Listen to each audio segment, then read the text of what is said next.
coming, he's through, gets to the ball, and one play.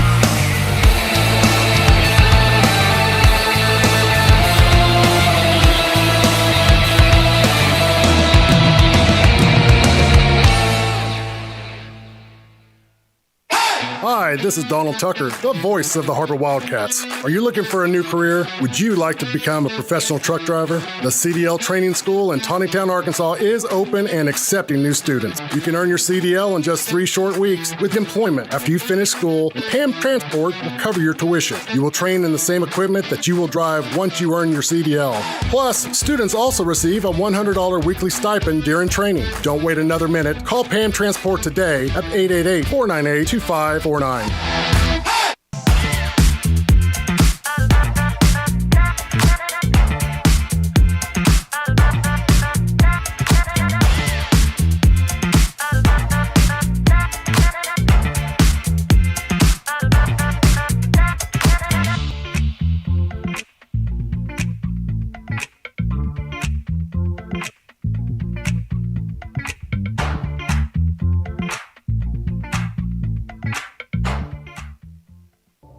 Thank you for supporting the Fuel and Feet program. I'm Jared Park. Without your help, this program would not be possible. I support the Springdale Athletic Foundation because they care about our student athletes. Hi, my name is Brett Hobbs. I'm the head football coach at Springdale High School. Thank you for making an investment into the future of athletics in our community of Springdale. We support Springdale Athletic Foundation because they care about our student athletes. The Fuel and Feed program raises money to help pay for pregame and postgame meals for kids and coaches. In addition, we raise funds to buy athletic footwear for the students to compete in. I'm Donald Tucker, Executive Director of the Springdale Athletic Foundation. Please take this time to help our students and coaches. Visit the link on the screen to donate now. Thank you for your support. On behalf of Springdale Schools Athletics, I want to say thank you. Accidents are never planned, but no matter how small, every emergency that involves a child is a big deal. It's everything. That's why we're here. Arkansas Children's Northwest offers the only pediatric emergency room in Northwest Arkansas with fast access, pediatric experts, and kid-sized care. Peace of mind when you need it most.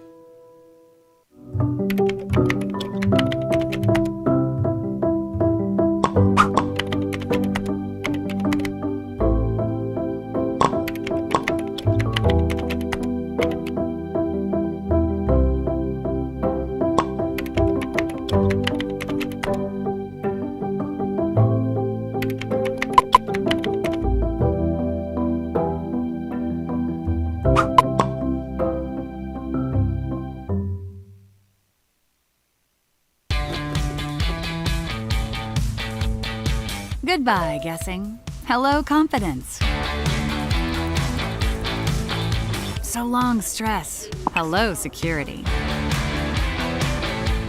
Farewell, running to the bank. Hello, banking from anywhere. Get a quick view of your balance, lock lost debit cards, and quickly deposit checks anywhere, anytime with the highly rated Arvest Go mobile app from Arvest Bank. Goodbye, limits. Hello, possibilities. Sometimes a dream car has nothing to do with horsepower or performance. My dream car is the one that gets me to my job every day. The one that lets me help a friend in need. I didn't think I had the credit. My credit score wasn't that good. But Car-Mart believed in me. They believed in me. My dream car? A 2016 Nissan Sentra. What's yours? America's Car-Mart. You keep the dream, and we'll keep you on the road.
Good evening and welcome to the Springdale Athletic Foundation. I'm Connor Jenkins. Alongside me, Mr. Jared Park, the legend himself. Great to be here tonight.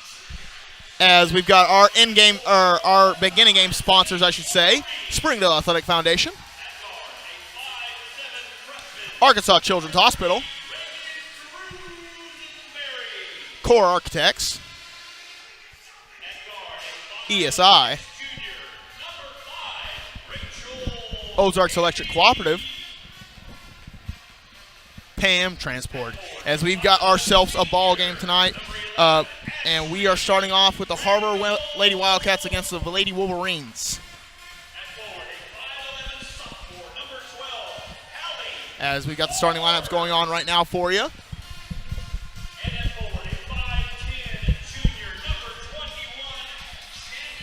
And about to get into the action, you see Chandler Perry, you see a lot of the same players that we saw start against the Wildcats the first time between these two teams. Was a 30-point win for the Wildcats.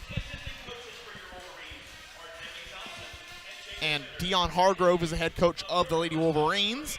Lady Wolverines 1-7 in conference play. The Wildcats 6-3 in conference play.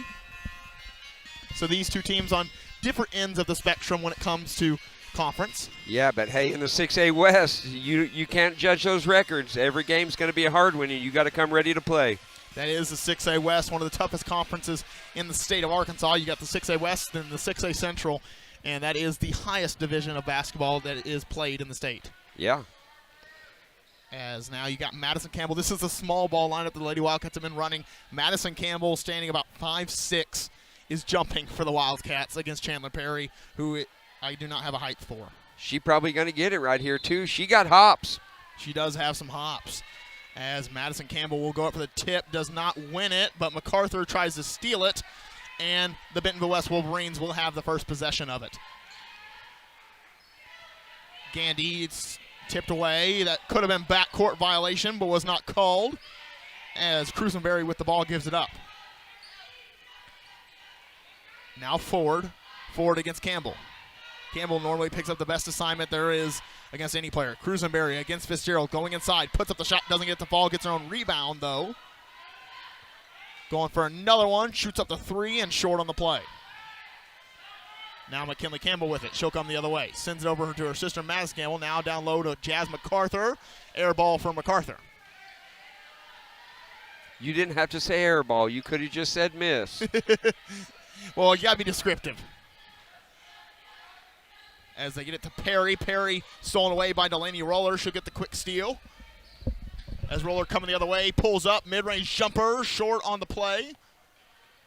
Another air ball for the Lady Wildcats. So the first 2 shots of the Wildcats have not hit rim. Lady Wildcats having a hard time finding the basket right there. And a timeout by the Wolverines. We'll take a quick timeout with, no, we'll stay right here, actually. It's a 30-second timeout, which means we can talk for 30 seconds, can't we? Wow. Hey, already you can see the Wildcats, a couple of good shots right there. And like you said, they didn't hit any of that rim, but they're working that offense, and those are 2 good shots.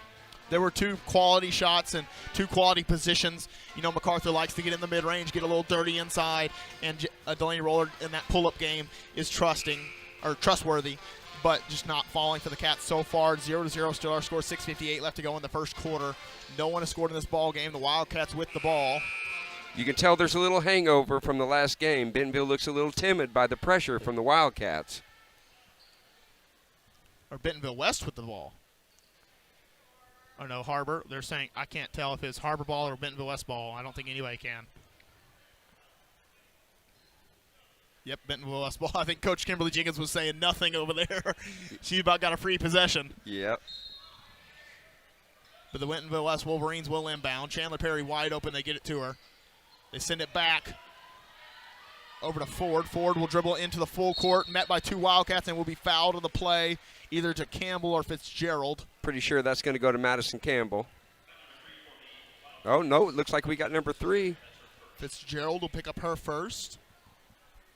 Foul trouble has been an issue for the Wildcat team, averaging about 20 fouls per game, as the first free throw is missed for Ford. So that's the first team foul in this game, though, so far. So the Wildcats doing a good job in the basically minute played. Not a lot of time. I mean, a lot of stoppages so far as Ford sinks the other free throw, and we've got our first points of the night. Now to Fitzgerald. Fitzgerald sends it to McKinley Campbell. Back over to Roller. Wide open 3. Up and no good. Rebounded by Madison Campbell. Back out to McKinley Campbell. Over to Jazz MacArthur. She'll line up the 3. No good. Back of the iron.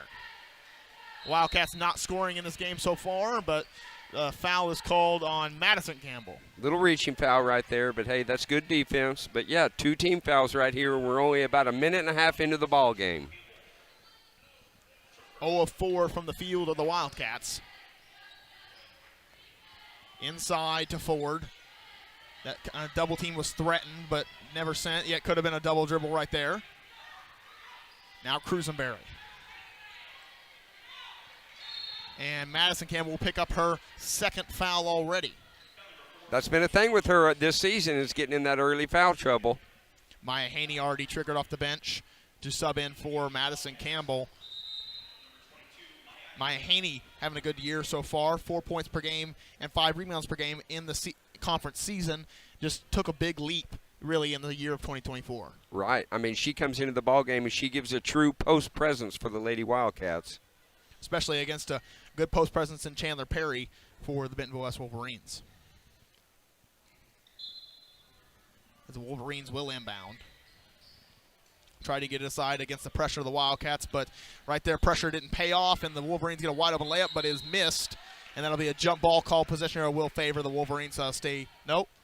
Goes to the Wildcats. I guess they switched on me. So go to the Wildcats. Now MacArthur with it. Sends over Roller. Back up to McKinley Campbell. Over to Fitzgerald. Now to MacArthur. Wide open. Doesn't decide to take it. Now Roller turns around. Mid-range jumper. Good. Delaney Roller starts us off scoring. Little zone defense there by Bentonville. Bentonville West. The best way to beat that is by making some jump shots. And Delaney Roller's our girl to do that. Chandler Perry kind of handling the ball. Delaney Roller trying to get another steal. She's already got 1 steal in the ball game. Maya Haney tries to shoot the gap. Chandler Perry pull-up shot is good. Got the home bounce right there. You can either say shooter's touch or home bounce. I like home bounce better. As Roller sends out MacArthur. The zone defense irritating the Cats so far in this ballgame. 1 for 5 in the game by the Cats.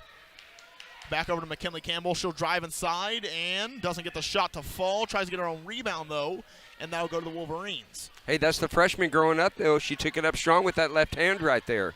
That's what you got to do to break a zone. It's either shoot them out of the zone or really find the holes and drive through the holes to get a basket. As you see Coach Jenkins saying, McKinley Campbell, take a better shot. So there's definitely perspectives that you can take on the zone offense. As Cruzenberry with it. Gets the screen, sends it down low. Ford with a jump shot, doesn't get it to fall, and rebound goes to McKinley Campbell. She's looking to push. MacArthur inside, 1 to beat. Goes inside, puts up the layup, gets it to fall. Jasmine MacArthur inside for 2. I mean, took the contact right there. That's a big girl shot right there. Coach Jenkins been preaching this season to wear your big girl panties. She's been saying she's actually got a pair in the locker room to show the girls.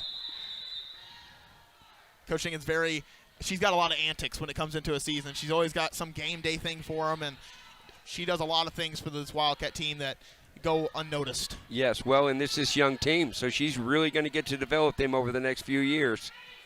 As McKinley Campbell tips that one out of bounds, that'll stay with the Wolverines going the other way. So 3-4 our score, a 1-point lead for the Lady Wildcats here in Wolverine Arena.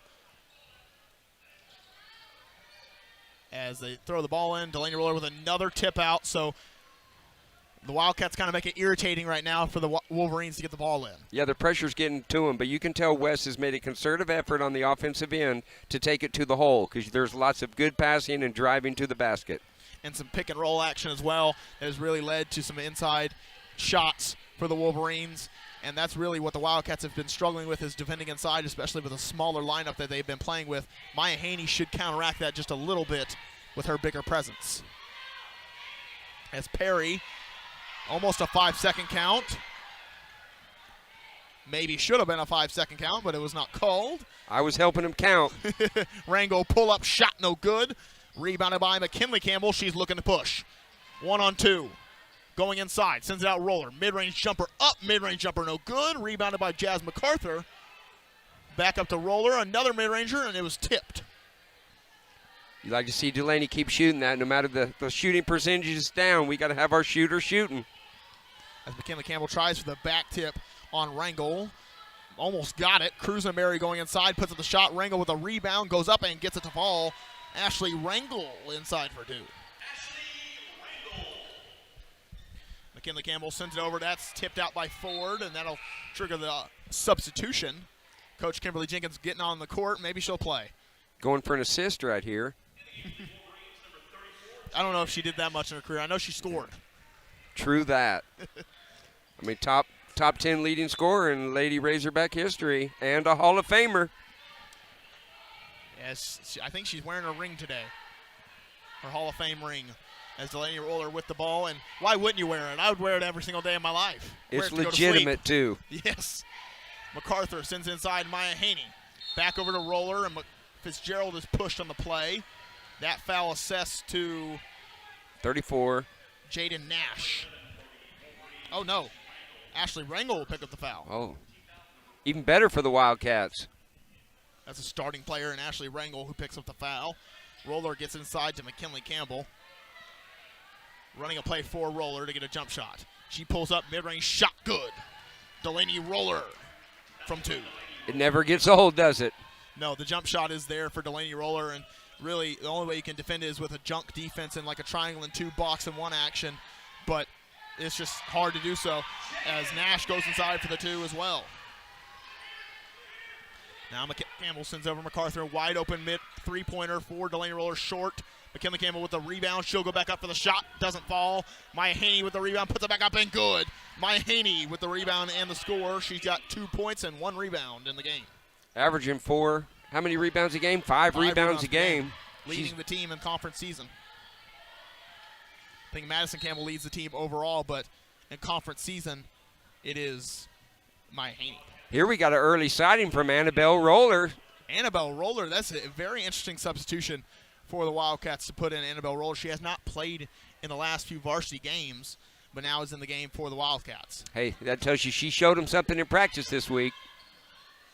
As almost gets the steal does Annabelle Roller. The 3 up the 3, no good by Cruzenberry, and Perry gets the rebound.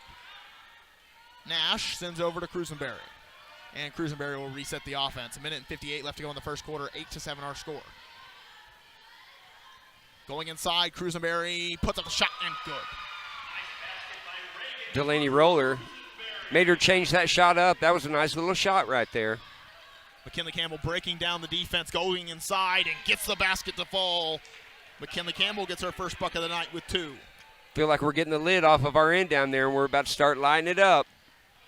Definitely possible as Perry pulls up mid-range shot, and the lid is off for the Wolverines as well, as Chandler Perry's got 4 in the ball game. Campbell pulls from 3. Doesn't get it to fall. Roller tried for the rebound, but Perry gets it instead. And Cruisenberry now has the ball. Cruisenberry, the freshman guard, something the Wildcats know a little bit about.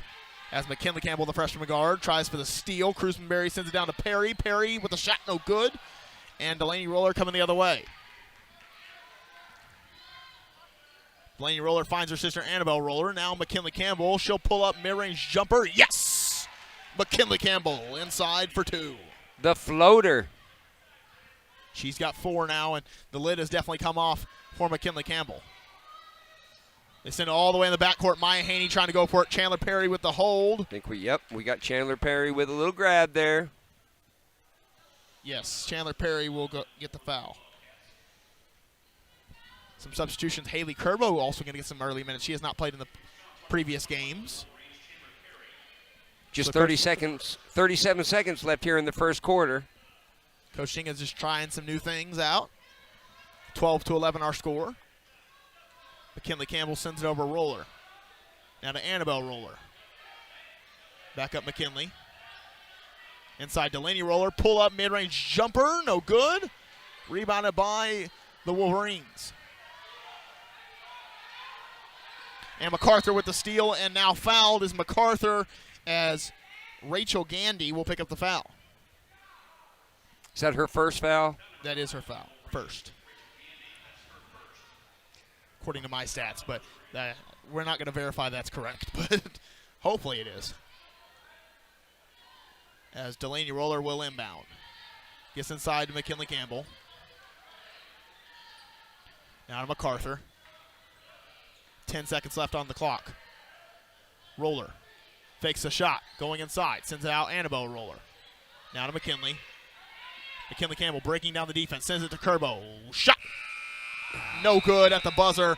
Haley Kerbo had the opportunity to get a shot at the buzzer, but no good, and that will end the first quarter of action. 12-11 our score, a 1-point lead for the Lady Wildcats going into the second quarter. We'll be right back here on Springdale Athletic Foundation Television Network. Arkansans appreciate community. We work and raise families, care for our neighbors, and come together in good times and bad. At First Security, that local strength is what we love best about our home state.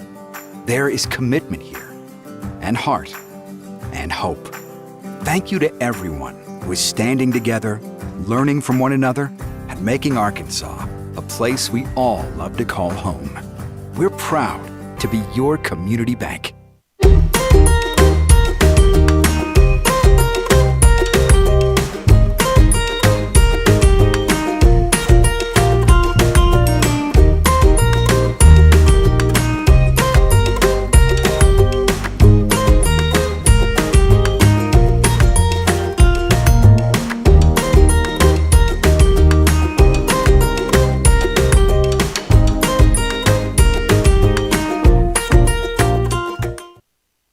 Welcome back, Wildcat fans. We bring you back into the action. 12-11 our score, a 1-point lead for the Lady Wildcats here in Wolverine Arena against a team that is 1-7 in conference play. The Wildcats 6-3 in conference play, and hasn't been a good night for them so far just making the ball. We talked about it in the break. They've been able to get the shots they've wanted, but just not been able to put it in the hole. Yeah, I mean, they just need to keep doing what they're doing there. On the other end, I mean, we got to defend the paint a little bit right there. I can see they made a concerted effort that they're going to try and make paint points tonight. So we need somebody to step up in there, make them kick that ball back out, and shoot some jump shots.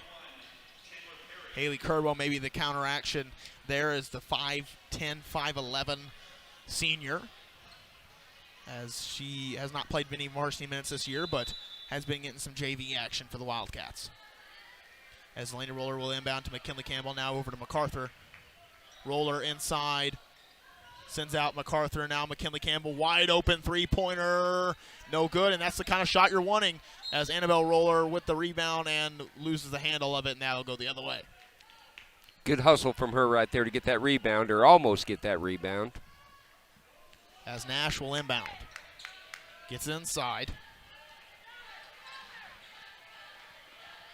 Piesert with the ball. That's definitely not the right way to say it, but hey, here we are. As Nash, dribbling inside, puts up the shot, and a foul is called on McKinley Campbell, her first. Started with Annabelle out there on the front. She really doesn't need to guard her that hard out there on that three. As the Wolverines will inbound. 7:33 left to go in the second quarter, 12-11, still our score. Nash to inbound, sends it inside. Now Gandy. Gandy guarded by McKinley Campbell. Kerbo with the steal in the full court. Haley Kerbo going inside for two and gets it to fall. Haley Kerbo, the senior, for two. Love to see that out of her. You love to see the big girl kind of get in stride a little bit and go score a basket. Right at the end of that quarter. I mean, that was fantastic offense to set her up with that same shot she just made, so she figured it out and got it the second time. Nash to inbound for the Wolverines. Gets it inside to Cruisenberry. Cruisenberry guarded by MacArthur, who's doing defensive slides here. Trying to give it up to Cruisenberry. Gets it overside to Piesert. Back to Cruisenberry. Lost the handle of it. MacArthur and Cruisenberry on the ground. Jump ball call. And possession arrow will favor the Wolverines. 14-11 our score. 6:53 in the second quarter left to go. Wes Lucky right there. We had him pinned in the corner right there where you want him to pick up the ball.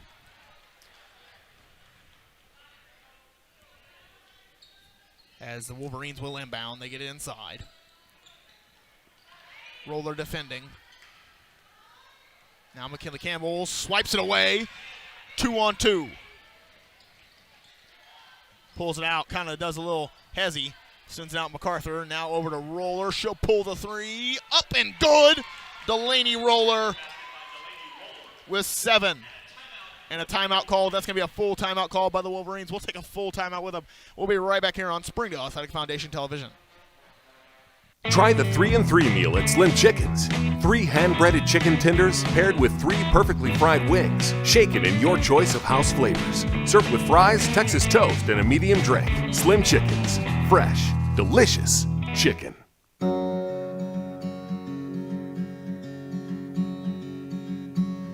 Hometown. That word still means something here. It means we're neighbors. We do the right thing. We care about your family.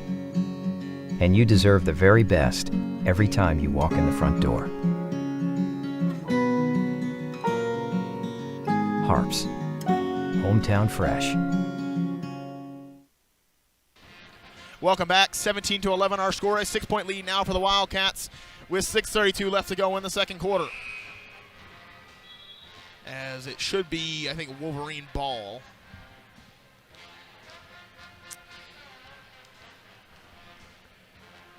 I think it should be after the timeout. Yes, it will be Wolverine ball going the other way.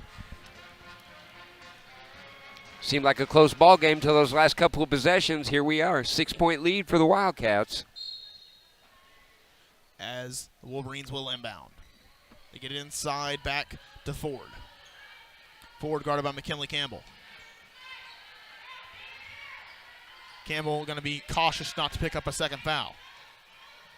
And Annabelle Roller shoots the gap.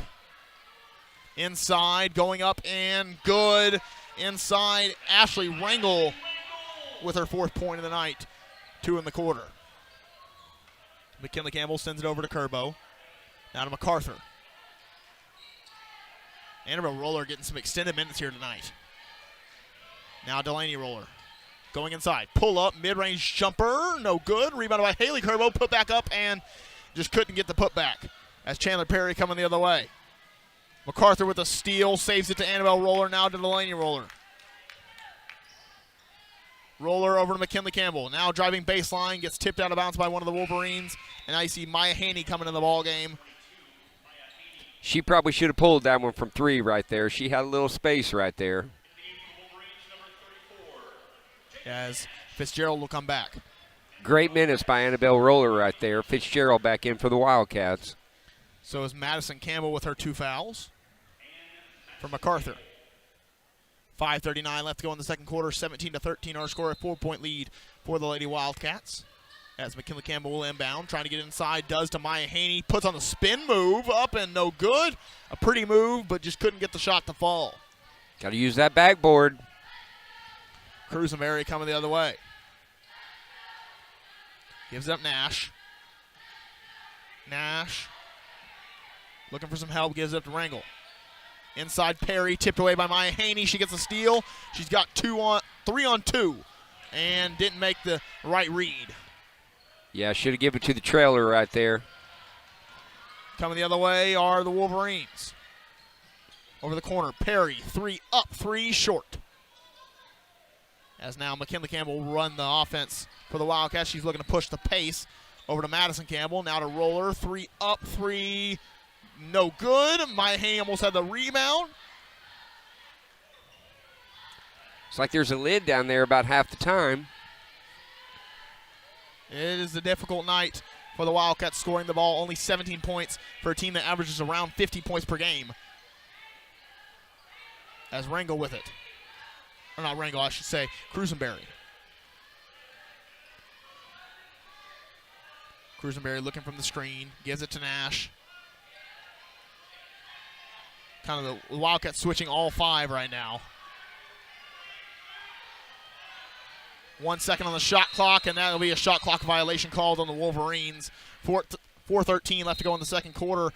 And how many times do you see a shot clock violation nowadays? Yeah, well, I'll tell you, that was a great job by the Lady Wildcats right there. They realize they keep penetrating, and they've stopped them with that quick switch right there. It looks like defensive adjustments by Coach Jenkins.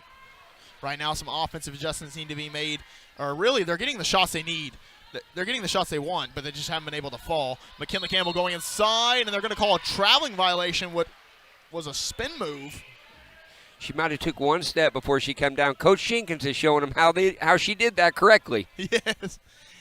As 4:03 left to go in the second quarter, 17-13, still our score as Cruzenberry gives it up. Wolverines bring it across the timeline slowly. That's Ford. Ford guarded by Fitzgerald. Now Rangel, guarded by Roller. Gives up Nash. Now over to Ford. Ford pull-up jumper. No good. Rebounded by Maya Haney. And McKinley Campbell looking to push. Sends it up Roller. Roller gets tripled, and that'll be a jump ball call. Possession arrow will favor the Wildcats. I believe it's going to go to West. I think we got it at the quarter. Nope, it is us. It will go to the Wildcats on the baseline. 3:24 left to go in the second quarter. 17-13, still our score. McKinley Campbell to inbound. Gets inside to Madison Campbell, and she'll dribble it out. Now Fitzgerald. Back over to Maya Haney. Inside Fitzgerald. MacArthur now to McKinley Campbell. Inside to Maya Haney. Another tie-up, and a jump ball is called, and that'll favor the Wolverines. So a lot of frustration right now. Yeah, but a good job working the ball right there other than that last little lazy pass. A 5-2 quarter right now. The Wildcats have scored 5 points in the quarter. The Wolverines 2 points. So not a very high-scoring affair so far in this ballgame. Wolverines send it inside, tipped out by Madison Campbell. Back out, Cruzenberry. Cruzenberry against Fitzgerald. Gets the double screen up top. Sends over Ford. Inside Perry. And tipped away by McKinley Campbell. 5 seconds on the shot clock. That did not change possession. Coach Norman one of the assistants of the Wildcats saying stay solid because he knows there's 5 seconds left to play in the shot clock. That gets one more second off there. Yep, now it's 4. Substitution for the Wolverines as you see Rangel come in for Ford.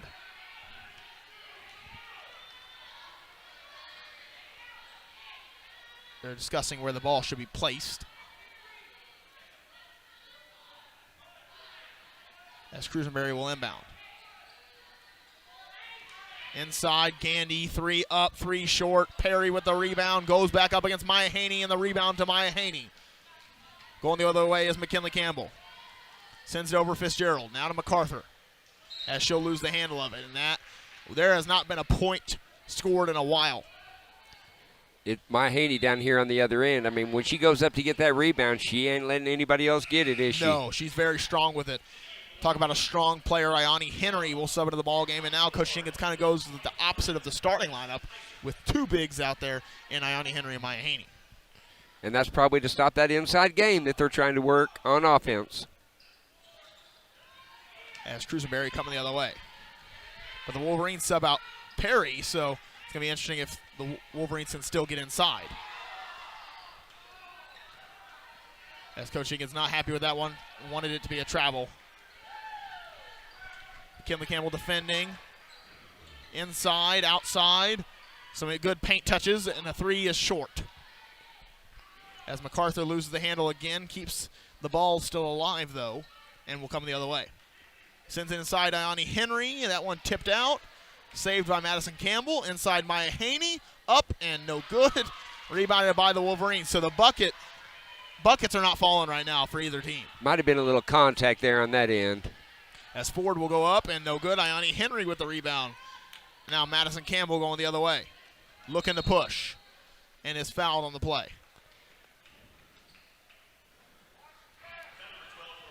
Number 12, Hallie Ford, will pick up that foul. As you see Perry come back into the ball game, Nash come back into the ball game, Delaney Roller comes back into the ball game. As McKinley Campbell will take a seat.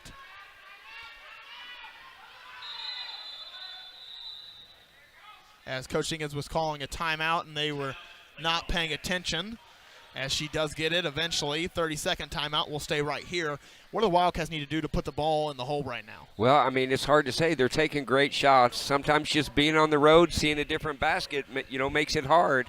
I just want to keep doing what they're doing. We keep doing these backdoor cuts, and those layups are going to start falling. And just a young team. Talked to Coach Jenkins a few days ago, and she said it's an inexperienced roller coaster of a team because they just haven't been in these certain places. I mean, you see Madison Campbell, McKinley Campbell, and so many other players, this is their first time ever playing in Bentonville West Wolverine Arena. Right. They're not accustomed to it. Yes, and I mean, it's just like the SEC or any other league. I mean, the home court advantage matters. And you can tell it by a 4-point ball game right here and us being just a little bit uneasy. Being very timid with the ball, not being able to put it in the hole are the Wildcats right now, but score remains 17-13 with a 4-point lead. 1:29 left to go in the second quarter. Right now, if you're the Wolverines, you're at 1-7 in conference play. This is the kind of first half you wrote up in the book. Yeah, I mean, this is just like they scripted it. MacArthur gets inside, Roller. Over to Madison Campbell. Looking inside. Now going inside, puts up the shot. Didn't use the backboard, though, and Perry with a rebound, and that's a foul called most likely on Maya Haney. Yes, Maya Haney. It's one of those where you get caught in the air, and there's like, should I use the backboard, shouldn't I? And you just chuck it right up there in the middle. As Cruzenberry to inbound. Gets it inside to Piesert. Piesert to Nash. Stolen away by Maya Haney. She's done a good job of just being a pest on defense and the rebounds tonight. As MacArthur sends it over Roller, and Roller will reset it. Now MacArthur gets the screen from Henry. Back up to Delaney Roller. Going inside. Back out to MacArthur, and MacArthur going to now go inside. Sends it down Ione Henry, up for the shot. No good. Rebounded by Nash, and a jump ball call. as Henry got in there for the action, and the possession arrow will favor the Wildcats. And that's what you want a player to do. You missed that little layup right there. Go ahead and get the rebound, play some tough defense. Great job by Henry right there. As Henry will get subbed out of the ball game for McKinley Campbell. Henry with the effort play, and that's the kind of plays you want out of a player coming off the bench. As now MacArthur wide open, deciding against the shot. Gives it up Roller. Roller going inside, puts up a shot, and good. Those are the kind of shots you might not want if it misses, but if it goes in, then you're fine with it. Right, 5 bounces. We finally got one in there. And the first shot made in a while for the Wildcats or for either team, as a timeout is called by Coach Dion Hargrove and the Wolverines, as we'll take a quick timeout with them. We'll be right back here on Springdale Athletic Foundation Television.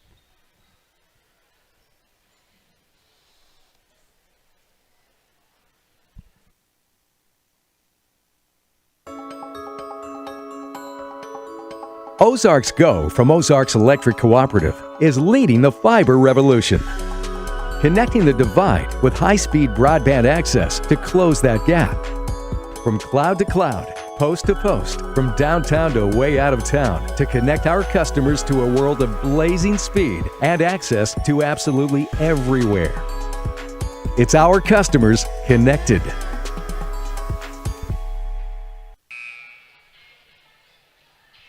Welcome back. 19-13, our score is 6-point lead for the Lady Wildcats here in Wolverine Arena. 21.9 seconds left to play in the second quarter as the Wolverines have the ball on the sideline.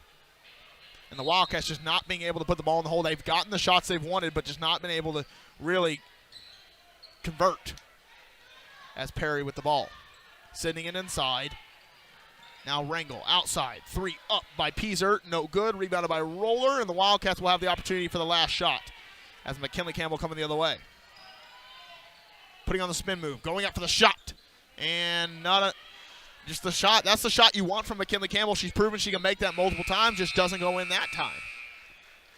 Doesn't really feel like a 6-point lead right here at the end of the first half with as many shots as we missed. But that is a 6-point Lady Wildcat lead here at half. And that will send us into the half. 19-13, our score. We'll be right back here with a few sponsors. Or let's show them right now. Let's get some sponsors in real quick. We always love giving some sponsors some shout-outs. Springdale Athletic Foundation. Tyson Foods. McClarty Daniel. Harp's Hometown Fresh. Arvest. 5H Sports Photography, and that'll send us into the halftime. We'll be right back here with Wildcat action in the third quarter.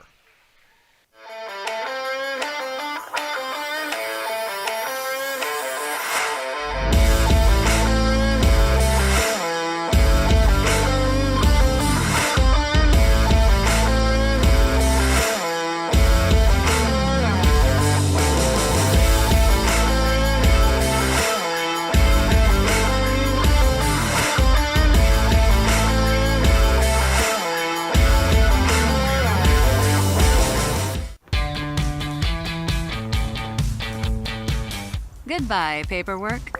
Hello, convenience. Farewell, waiting. Hello, personal service. Catch you later, dreaming. Hello, planning. Buy your dream home, connect with a personal banker, and easily schedule an appointment with digital tools from Arvest Bank. Goodbye limits, hello possibilities. Joe and Larry here with Sam's Furniture. We just wanted to thank you for your business and to let you know that your purchase helps serve so many people. That's right. The culture here at Sam's is to love and serve others in our community and around the globe. So when you buy at Sam's, part of your purchase goes to support one of the many organizations we partner with. You enable us to invest in our children, teachers, veterans, development in Africa, and distributing wheelchairs to those in need around the world. You are a part of this. So from the Sam's Furniture family to yours, thank you. I'm Don Strubing. It's because of the generosity of people like you we are able to fully support the Fuel and Feed program. For this, we thank you and appreciate your help. I support Springdale Athletic Foundation because they care about our student athletes. My name is Zach Arns. I'm voice of the Springdale Bulldogs. Thank you for donating to the Fuel and Feed program. I support the Springdale Athletic Foundation because they care about our student athletes. The Fuel and Feed program raises money to help pay for pregame and postgame meals for kids and coaches. In addition, we raise funds to buy athletic footwear for the students to compete in. I'm Donald Tucker, Executive Director of the Springdale Athletic Foundation. Please take this time to help our students and coaches. Visit the link on the screen to donate now. On behalf of Springdale Schools Athletics, I want to say thank you. Thank you for your support. Nothing says game day like good friends and great food. And at Slim Chickens, we know great food. From our 100% all-natural chicken tenders, fresh-made wings served with house sauces, to delicious chicken sandwiches, crisp salads, southern sides, and desserts you just can't get anywhere else. At Slim's, we have the food you love, made fresh for the people you care about. Dine in, drive through, or order online. Slim Chickens. Fresh, delicious chicken. Food that is fresh, full of flavor, and all for a good cause can only come from Tacos for Life in Springdale. Enjoy delicious tacos for a cause. When you buy a meal, Tacos for Life donates the proceeds to provide a meal to starving children. Download the Tacos for Life app for ongoing promotions and free food for our friends right here in Springdale. Great food for a great cause. Tacos for Life, 1210 JTL Parkway in Springdale. During the Great Depression, nothing came easy. But with just 5 cents, an old truck, and a load of hay, John Tyson and his family found a way to deliver quality chicken to other hardworking people. Today, Tyson continues to find new ways to help put a chicken in every pot. Because people deserve farm-raised chicken of the highest quality. At Tyson, we remain committed to this simple promise: to always keep it real, to always keep it Tyson. Hey Northwest Arkansas, Lara here at Sam's Furniture. If you're looking for new furniture, we have over 170,000 square feet selection at everyday low prices and same-day delivery available. But the best part is that we love to serve our community. So when you buy at Sam's, part of your purchase goes to support one of the many amazing organizations that we have been blessed to partner with. Serving others, especially those in need, is our culture here, and we hope that you'll be a part of that too. Arkansas's largest furniture destination, get it at Sam's. My name is Eric Burnett. I am the Assistant Athletic Director for the Springdale School District. I am so grateful for your donations to the Fuel and Feed program. I support the Springdale Athletic Foundation because they care about our student athletes. My name is Chris Wood, Assistant Athletic Director of the Springdale School District. It's because of the generosity of people like you, we are able to fully support the Fuel and Feed program. For this, we thank you and appreciate your help. I support the Springdale Athletic Foundation because they care about our student athletes.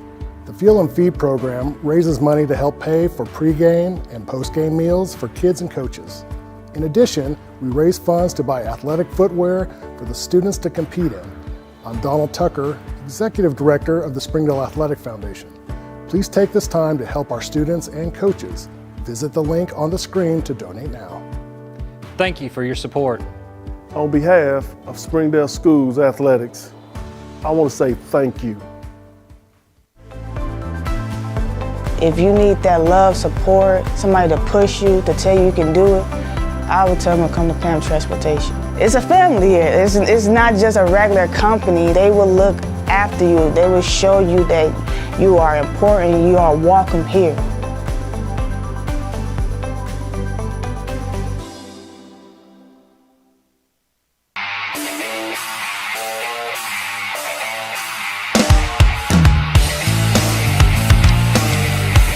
Told me we threw, get to the ball, and one play.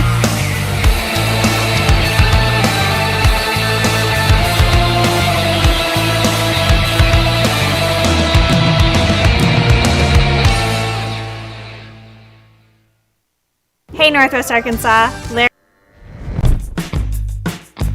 What's the only thing better than ordering your Whataburger favorites right on your phone? Earning free Whataburger while doing it. Download the Whataburger app to get started, just like you like it.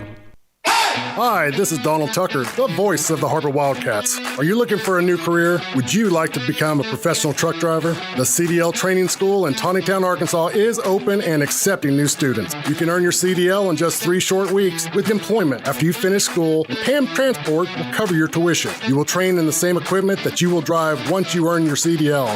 Plus, students also receive a $100 weekly stipend during training. Don't wait another minute. Call PAM Transport today at 888-498-2549.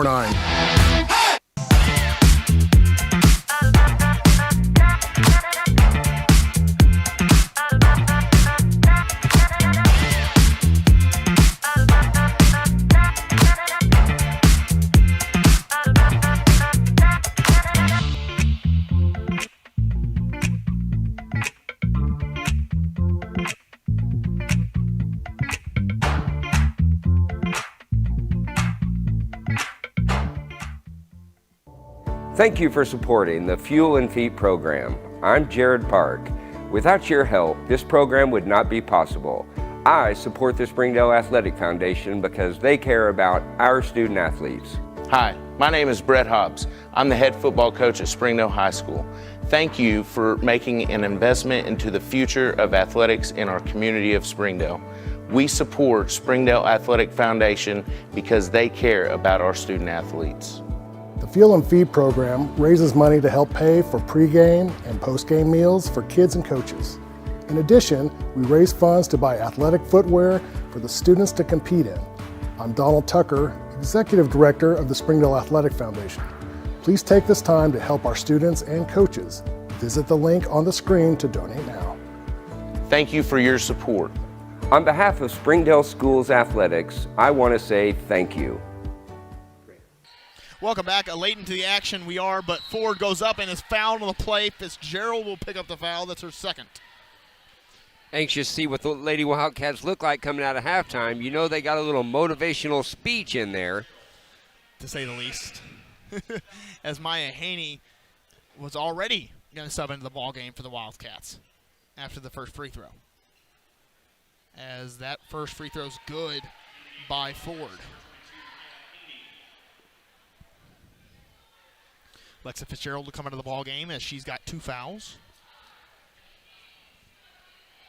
And there you go. 2 free throws for Ford quickly. She's got 3 in the ball game. As now Delaney Roller with the ball. Sends it back over to McKinley Campbell. Now over to MacArthur. Roller. Wildcats not running the set probably correctly as McKinley Campbell kind of signals. As MacArthur now with it, sends over Roller. Roller in the corner, now getting doubled. The zone has been a problem for the Wildcats all year. And this zone look has really irritated the Cats so far. Now McKinley Campbell. Back up to MacArthur, mid-range jumper, no good. Madison Campbell with the rebound. Sends it back to Roller, 3-pointer open, no good. McKinley Campbell with the rebound, she'll go inside. Sends it to Maya Haney, a shot good. Real post play right there by Maya Haney. She got 4 points in the game. Does Maya Haney. 21-15 now our score. There's already a more high tempo kind of scoring in this third quarter than the second. Madison Campbell with the steal on the play. She's looking to push. Sends it up MacArthur. If you want to push the ball, you give it to MacArthur. And MacArthur goes inside for 2. Love it, too, that's good defense without picking up that third foul early. As going inside is Ford. She can't get it, but Perry gets a rebound tipped away by Maya Haney. And a jump ball is called. Possession arrow should favor the Wildcats, and it will. Great heads-up play there by Maya. I'm telling you, our freshmen, sometimes you're wondering what's up with them, and the next minute they make an amazing play. Yes, and it's been a lot like that. I mean, this is the second time in 6 years that Coach Jenkins has moved up 3 freshmen into her lineup. The first time worked out pretty successfully. Mary Blake Martfeld, Galatia Andrew, Patience McDaniel. And then she started her HB career off by moving up a freshman that kind of was a saving grace of that team that year, Kaylin Coons. As Maya Haney going inside for 2, can't get it to fall, rebounded by the Wolverines. Yeah, that Kaylin Coons class was loaded. It mean, was. Maddox McCracken. There was so many of them that felt like, they were there for 8 years. Yeah, the conference championship team was that team as well. As going inside and no good by Perry, rebounded by McKinley Campbell going the other way. Might be that end down there that has the lid on it. Campbell sends over Roller over to Madison Campbell. Now back to Roller. Over to Maya Haney. Back to Roller. Three-pointer up. Three-pointer rims out. Maya Haney with the rebound, puts it back up, and no good. And McKinley Campbell tips it out of bounds. Or Madison Campbell, I should say, tips it out of bounds. Got to make those shots right there. Need those kind of shots as Ione Henry will sub into the ball game, I should say. Maya Haney will come out.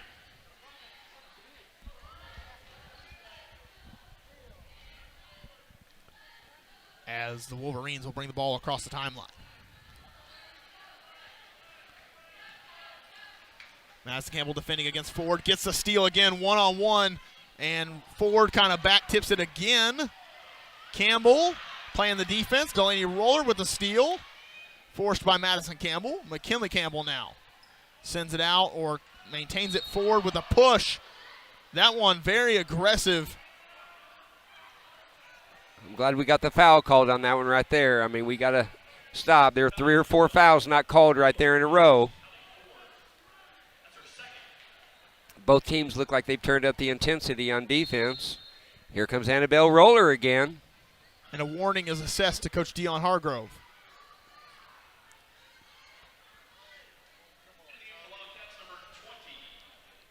And then Annabelle Roller coming to the game, replacing McKinley Campbell.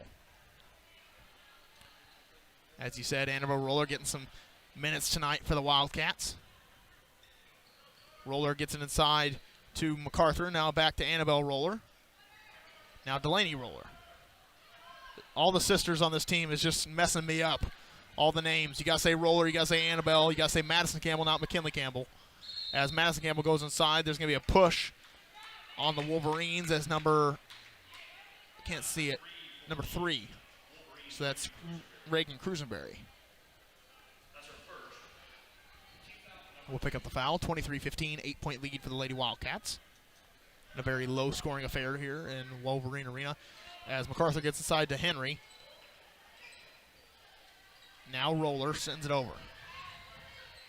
Madison Campbell going inside. Loses the handle, and they're going to call a push on Cruisenberry. I like it. Looks like the ref saw it was getting a little rough there early, and they're going to go ahead and blow that whistle early, try and get things back into control.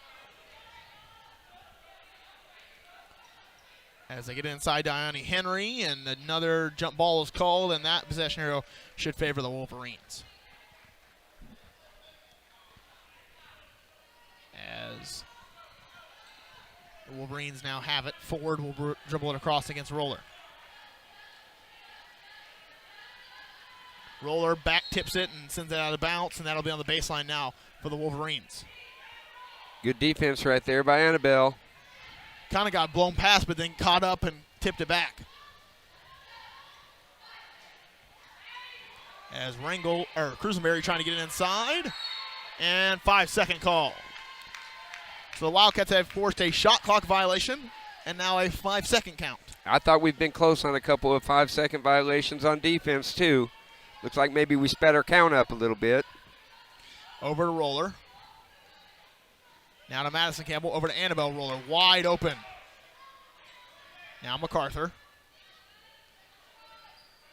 Back over to Delaney Roller. Delaney Roller inside, losing the handle, dribbles into traffic. And that one assessed to, I think, Ione Henry. Yes, Ione Henry will pick up the foul. It's hard with that zone defense. You got to pass it. You can't dribble through the paint right there. That's why they're in that zone, is so you can't get to the paint. And the Roller sisters will come out of the ball game. McKinley Campbell, I should say. McKinley Campbell and Alexa Fitzgerald to come back in.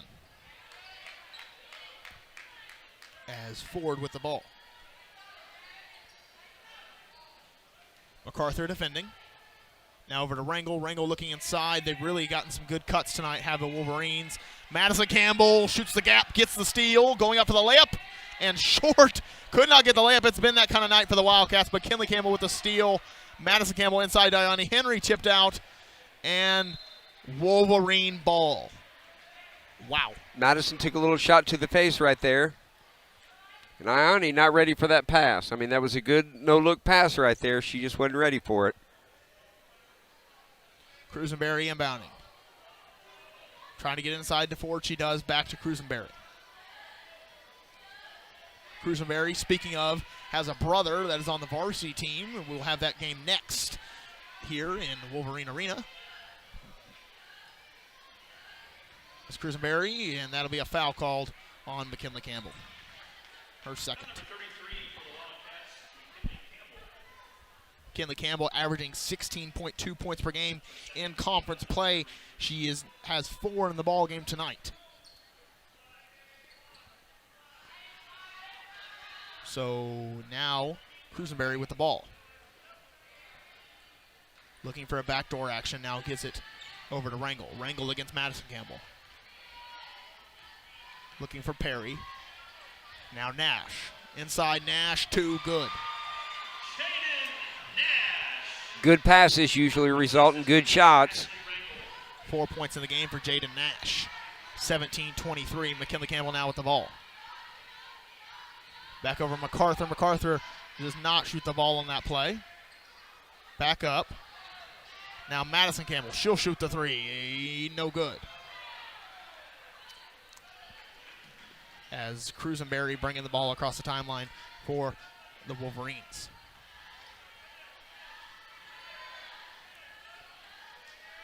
Going inside, Cruzenberry puts up the shot, and a foul is called. I believe that's going to be McKinley's third. Yep, foul number 3.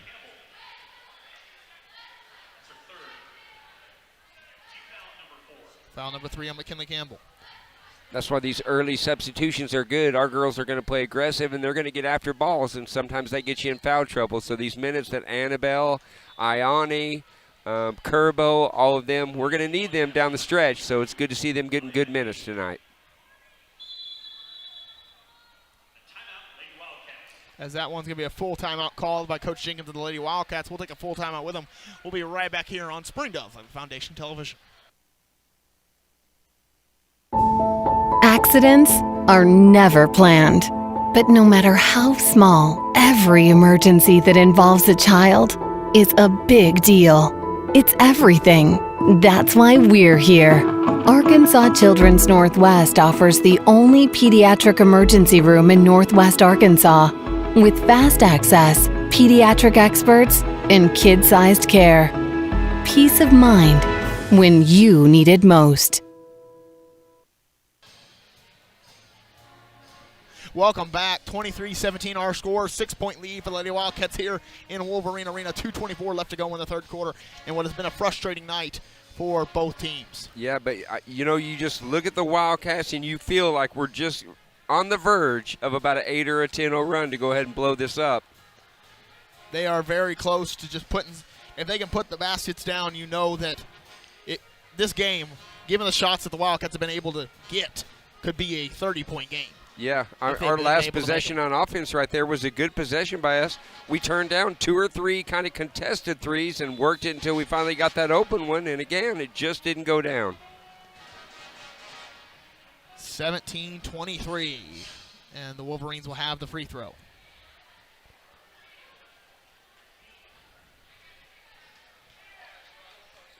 Cruzenberry with 2 in the ball game. 4 fouls to 3. I mean, we haven't even seen a whole lot of fouling, so, we're 1 foul away from putting him in the double bonus here. As Cruzenberry sinks the second of the 2. She has 3 points now in the ball game as McKinley Campbell with the ball. Getting the double screen. Now MacArthur over to Madison Campbell. Back to MacArthur. Fakes a 3. Goes up mid-range. Pull up. No good. Rebounded by McKinley Campbell. She lost the hand of it. Nash sending it over. MacArthur with the steal. The wide receiver-like steal. And Lexa Fitzgerald rims out. McKinley Campbell with the rebound. Puts it back up and good. There you go. Hey, great left-handed shot right there. She shielded the defense away from her and made that with the left hand. 1:47 left to play in the third quarter. 25-18, and this could be what the Wildcats need to spark up something. As on the ground is Madison Campbell with the ball, and a foul is called. Number 12. Number 12, Hallie Ford will pick up her third.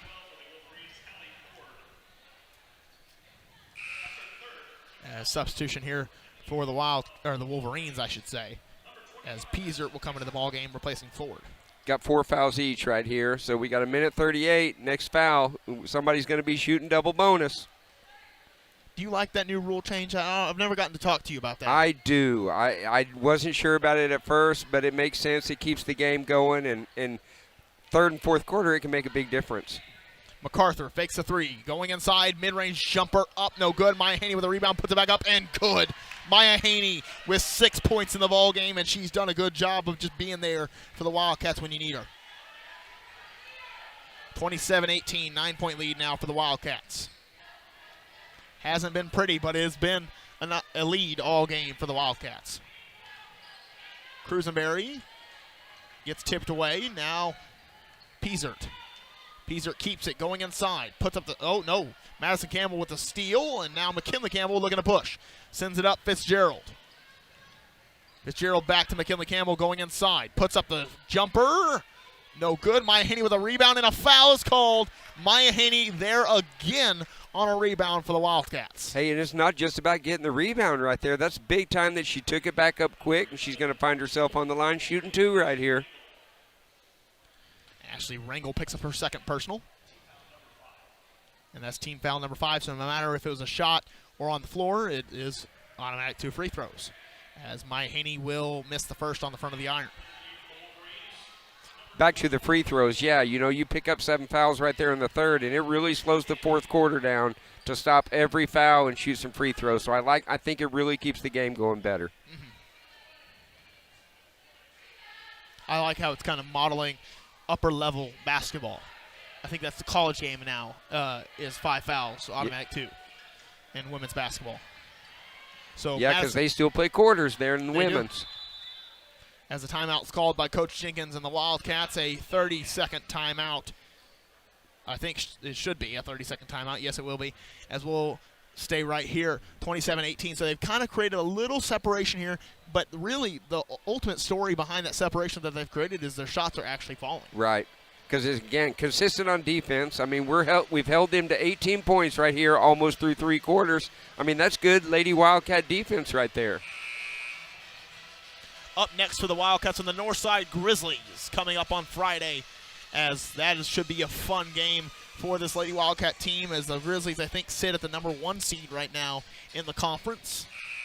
That's going to be a fun one. I didn't travel to that one. What happened at their place last time? 4-point win for the Lady Grizzlies, but they were up by 14 at one point, and the Lady Wildcats came back and almost had a lead at one point in the game. Was very close to it, but just was a frustrating loss, but they played their hearts out. As Madison Campbell goes inside, misses a layup, gets her own rebound, and a jump ball is called. Possession arrow should favor the Lady Wildcats. 27-18, 9-point lead, 34.5 seconds left to play in the third quarter, as the Lady Wildcats will inbound. Get inside to Madison Campbell. Madison Campbell pulls the 3. Good! Or no, it's a 2. So Madison Campbell picks up the 2-pointer. That's our first points in the ball game. Coming in a timely fashion. MacArthur defending. McKinley Campbell with a back tip. Piesert recovers. Sending over Nash. Nash inside. MacArthur with a tip out, and that'll stay with the Wolverines. 11 seconds on the third quarter clock. Great job shutting down the back door right there by MacArthur. I'll tell you, my nickname for her, Waterbug. I mean, she just bounces around and just creates plays. I like it. Going inside is Perry. She's fouled on the play. That foul is a very important one. Maya Haney will pick that one up. Her second. No real foul trouble for the Wildcats. I mean, Madison got those 2 fouls really quick, and she's managed to stay in the ball game. And McKinley's got 3. Yep. As Perry will miss the first of the 2, and substitutions Ione Henry as well as Delaney Roller will sub into the ball game, replacing MacArthur and Maya Haney. Good minutes by Maya Haney right there. And again, MacArthur just all over the court on defense. Maya Haney with 6 points in the ball game. He's doing a good overall job of being a pest on the boards.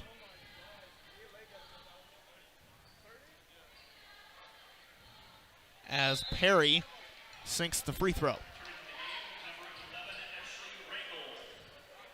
Chandler Perry with 5 points in the ball game.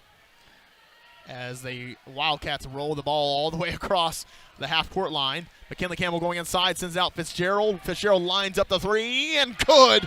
Fitzgerald says, let me get three.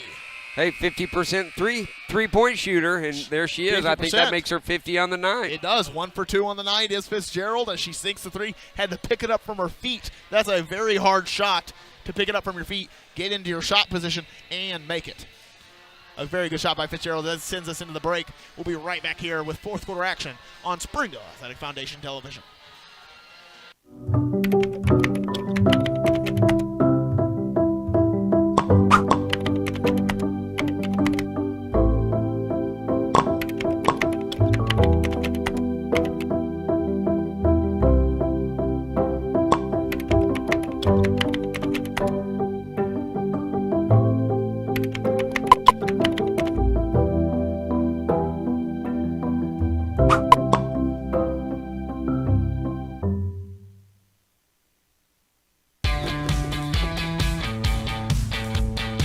Goodbye, guessing. Hello, confidence.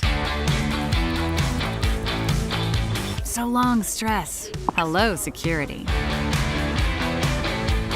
Farewell, running to the bank. Hello, banking from anywhere. Get a quick view of your balance, lock lost debit cards, and quickly deposit checks anywhere, anytime with the highly rated Arvest Go mobile app from Arvest Bank. Goodbye, limits. Hello, possibilities. Welcome back. 32-19, our score, a 13-point lead for the Lady Wildcats going into the fourth quarter with a fresh 8 on the fourth quarter clock. And they have created some separation in a game that was 19-13 at half, now 32-19 after the end of the third quarter. So let's do the math real quick. 13-point quarter for the Lady Wildcats, their highest scoring quarter of the game. And held West to 6 points right there. Good quick math. I can't do that.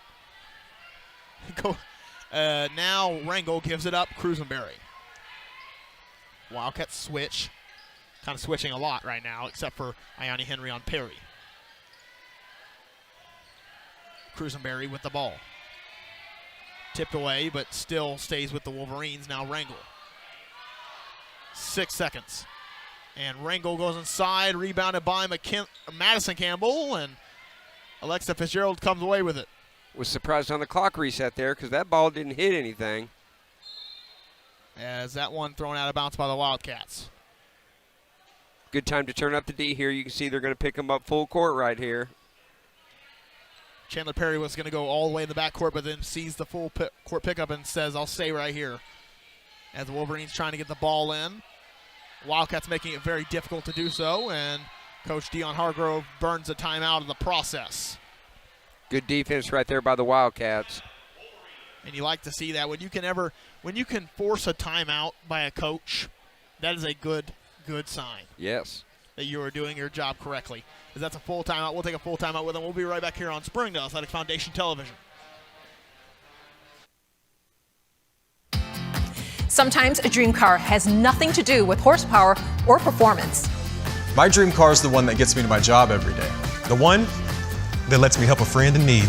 I didn't think I had the credit. My credit score wasn't that good. But Car-Mart believed in me. They believed in me. My dream car? A 2016 Nissan Sentra. What's yours? America's Car-Mart. You keep the dream, and we'll keep you on the road. Welcome back. 32-19, our score, a 13-point lead for the Lady Wildcats. No points scored here in the 42 seconds of play in the fourth quarter. Quick math. I like the idea right here for the Wildcats to go ahead and pick up full court again. You can tell they're already set up for it here. Trying to force a 5-second count on the baseline. If they do, that would stay on the baseline for them, and they would get the ball right there, which would be a really good position for them to score. Little set by Dion Hargrove and the Wolverines. Gets the ball in. Now Ford against Roller, trying to dribble all the way in. Gandy sends it over Cruzenberry, and she'll reset. Wasted a lot of time off the shot clock, though, did that press. 15 seconds left on the shot clock. Ayani Henry picking up Perry. Now Rangel. Rangel going inside, knocked away by the Wildcats, and McKinley Campbell coming the other way off the foot of one of the Wolverines. Perry inside for 2. She had her head up. She was ready to make that up-court pass right there. Didn't see that foot. Didn't see the foot. As McKinley Campbell comes around the screen from Madison Campbell. Another screen for her.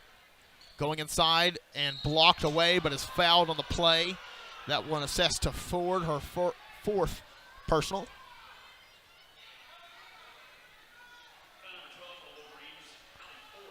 As McKinley Campbell will go to the line shooting 2. We haven't had a lot of free throws tonight, have we? We have not.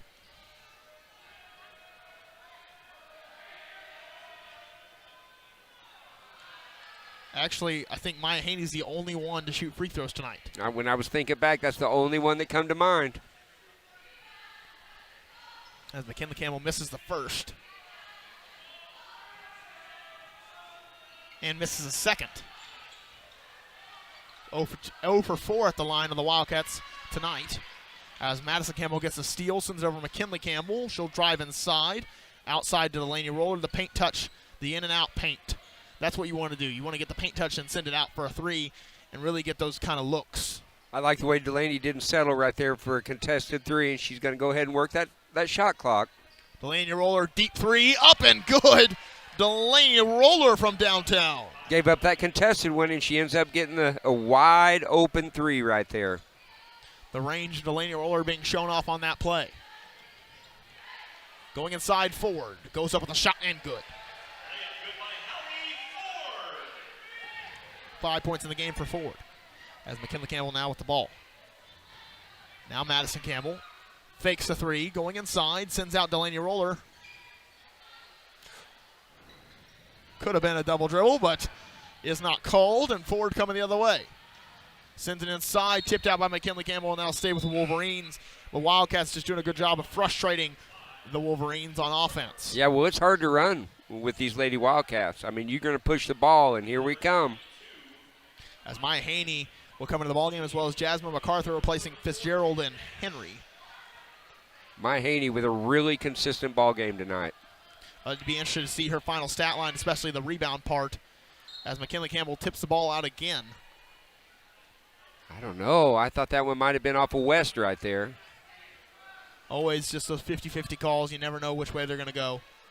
As Cruz-Mary trying to get in, gets inside to Rangel. Wide open layup for Rangel on the miscommunication by the Wildcats. Rangel was 6 in the ball game, 25-35, 10-point lead for the Lady Wildcats. Roller looking for someone, gives it up to MacArthur. MacArthur has a Maya Haney wide open. Now Roller back up, top of the key 3, up and good. 2 in a row right there for Delaney Roller, starting to heat up. 15 in the game for Roller. She averages 11 points per game in conference play. Perry gives it up Nash. 3 up by Cruz-Mary and a missed shot as that'll go the other way. That one was from Centerton. I mean, she was we beyond are in Centerton. the line there. Centerton, Arkansas. Madison Campbell wide open, top of the key 3, no good. Maya Haney with maybe an over the back foul on Chandler Perry, but Maya Haney almost had the rebound and tipped by MacArthur, and now Ford with it. Ford against McKinley Campbell. Now Madison Campbell on the floor, and a foul is called. That going to be the 4th right there on McKinley. Boy, it was an awful late whistle right there. Ugh. McKinley Campbell picks up her 4th personal. 25-38, 13-point lead. 4:23 left. Looks like Coach Jenkins is going to let her ride this out.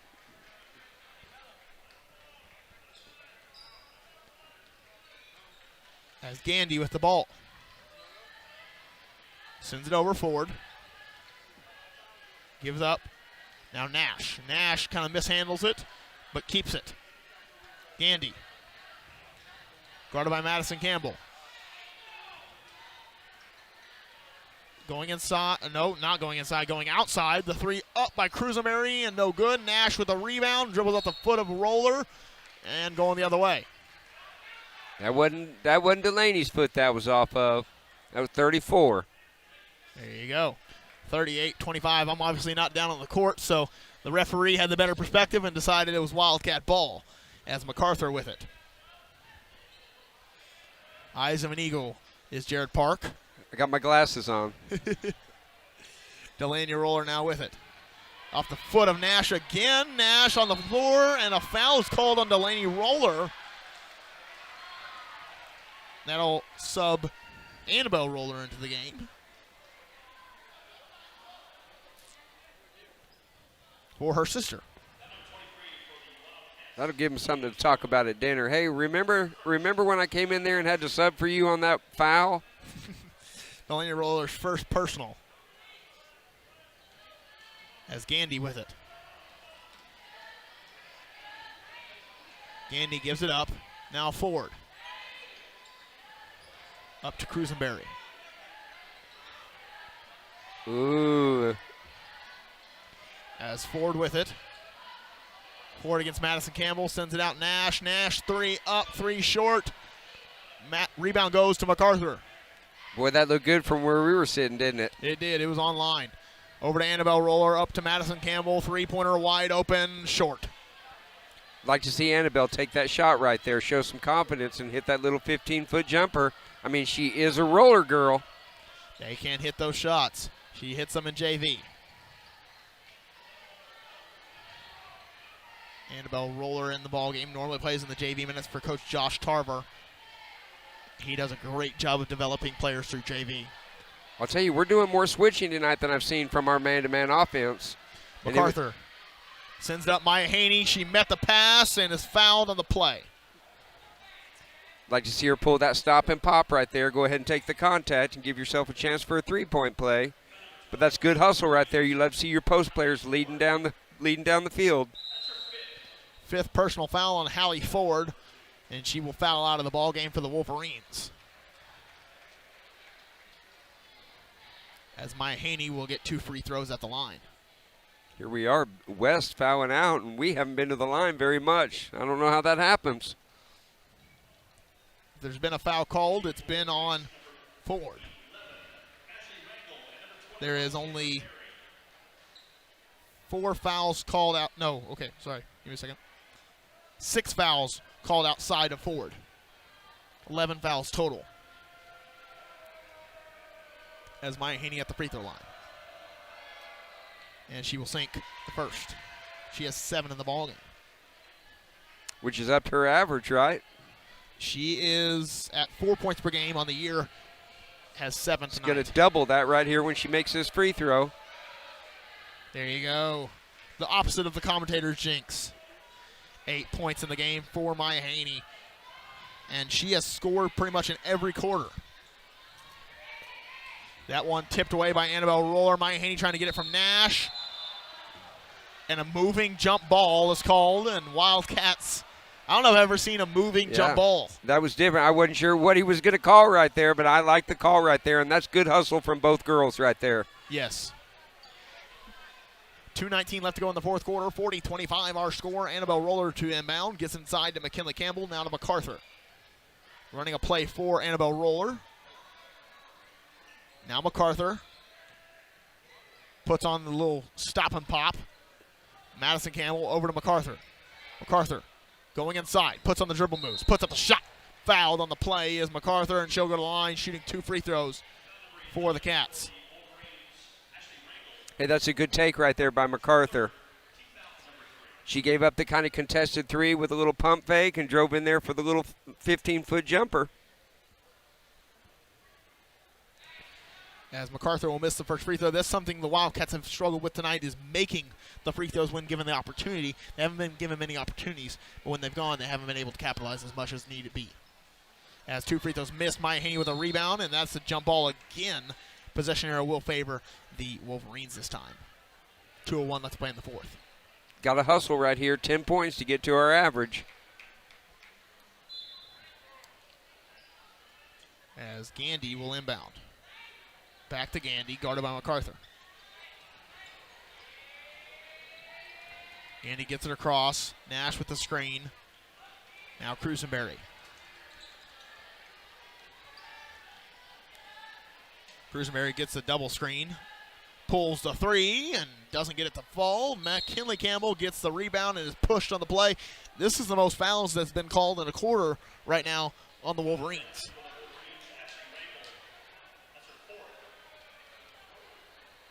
As the fourth on Ashley Rangel. And McKinley Campbell will come the other way. Gives it up MacArthur. MacArthur has had some wide open looks tonight. Just decided against a lot of them. Over to Maya Haney. Maya Haney against Perry. Sends it inside McKinley Campbell. I thought that was a shot for a second. Cruisenberry picks up the foul right there. Reagan Cruisenberry, she'll pick up her third. They're going into the paint right there to Annabelle. Another set play for her, it looked like. It's kind of that little cutting action right there. I mean, it's for a lot of people. The first cut is kind of a decoy. Second cut, I don't want to give away the actions, I guess, but that's what I'm seeing.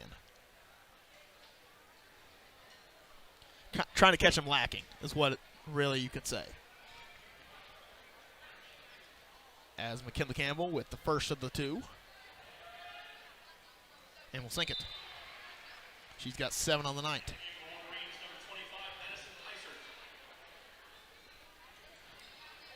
Going to push it to a 17-point lead right here when she makes the second free throw.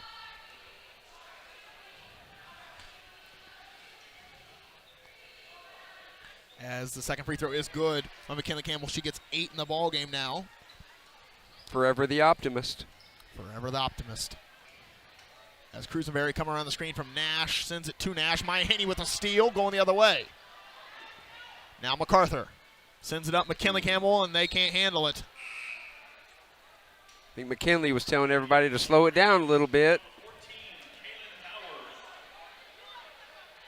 And Coach Dion Hargrove subbing in some new players, I guess we could say, for the Wolverines.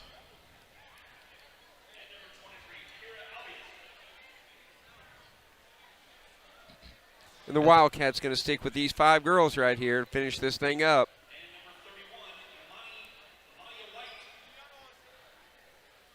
As another substitution. But the Wildcats, as you said, staying with who they've got. Cruisenberry, did you say? I see her going out right there. She's a freshman? She is a freshman. Yeah, freshman guard. We're not the only one in the league with freshman guards. Ayani Henry, Haley Kerbo will come into the game, replacing Madison Campbell, Annabelle Roller. And the substitutions are almost finalized. Down to 1 minute left to play here. As Doyle with it. Gives it up. I got to look for new names now. And that one is out of bounds. Will stay with the Wolverines. I thought he was going to give that to us right there. Here's Rojas coming into the game. Saw a little bit of her early. She had a little injury and came in and was getting some minutes mid-season. Haven't seen her in the last few games. Injury has been plaguing Rojas's minutes this year. Fake the three. Way with the ball. Gives it up, Piesert. Piesert guarded by Stovall. And a shot clock violation called. 32.3 left on the fourth quarter clock. 25-42 our score. Great job by Stovall right there to recognize the shot clock's going down. She stayed up in her grill. Shot clock's off right here. Less than 30. Now Maya Haney with it. Maya Haney going inside. Puts up the shot. Doesn't get it. Haley Kerbo with the rebound. Puts up the shot, and Haley Kerbo with 4 points in the game now. 2 big-time baskets for Kerbo tonight. Like, see, maybe, well, no, there's 5 seconds left. Going inside, tipped away, and 1 second, and that should be ball game. 25-44. I believe that's going to be a block right there for Stovall, too. I mean, give her the block right there with less than a second to go. And the final score, 44-25. The Wildcats finish with a 12-point quarter and hold 12-6, basically, in the quarter. And that is going to be not the prettiest game alive, but a win. Hey, nonetheless. road wins in the 6A West. We'll take them all day. We'll take them by 1 or we'll take them by 20. Either way, it's a W. As we'll send it to our End of game sponsors: Springdale Athletic Foundation, Slim Chickens, Trade Pro, United Federal Credit Union, Tacos for Life, Storm Sisterorski Orthodontics, and next up for this Wildcat team is the Northside Grizzlies coming up this Friday. Don't go anywhere. We've got men's action coming up for you right after the quick commercial break here on Springdale Athletic Foundation Television. Arkansans appreciate community.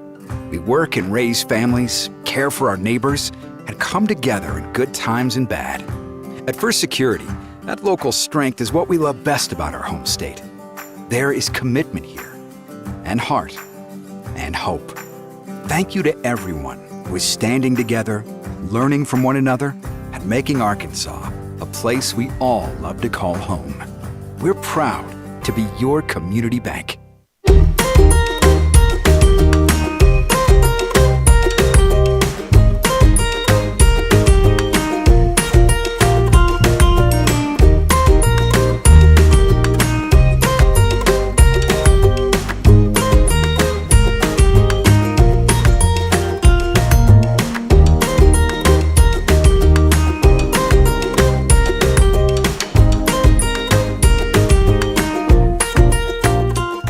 Try the 3-and-3 meal at Slim Chickens. 3 hand-breaded chicken tenders paired with 3 perfectly fried wings, shaken in your choice of house flavors. Served with fries, Texas toast, and a medium drink. Slim Chickens. Fresh, delicious chicken.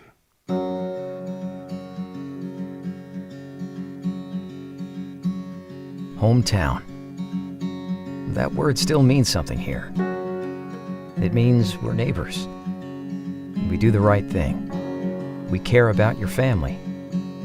And you deserve the very best every time you walk in the front door. Har-Ber's. Hometown Fresh. Thank you for supporting the Fuel and Feet program. I'm Cassie Lloyd, the head volleyball coach at Har-Ber High School, and without your help, this program would not be possible. I support the Springdale Athletic Foundation because they care about our student athletes. My name is Brandy Davis, girls basketball coach at Central Junior High. Thank you for donating to the Fuel and Feet program. I support the Springdale Athletic Foundation because they care about our student athletes. The Fuel and Feed program raises money to help pay for pregame and postgame meals for kids and coaches. In addition, we raise funds to buy athletic footwear for the students to compete in. I'm Donald Tucker, Executive Director of the Springdale Athletic Foundation. Please take this time to help our students and coaches. Visit the link on the screen to donate now. Thank you for your support. Thank you for your generosity. Ozarks Go from Ozarks Electric Cooperative is leading the fiber revolution, connecting the divide with high-speed broadband access to close that gap. From cloud to cloud, post to post, from downtown to way out of town, to connect our customers to a world of blazing speed and access to absolutely everywhere. It's our customers connected.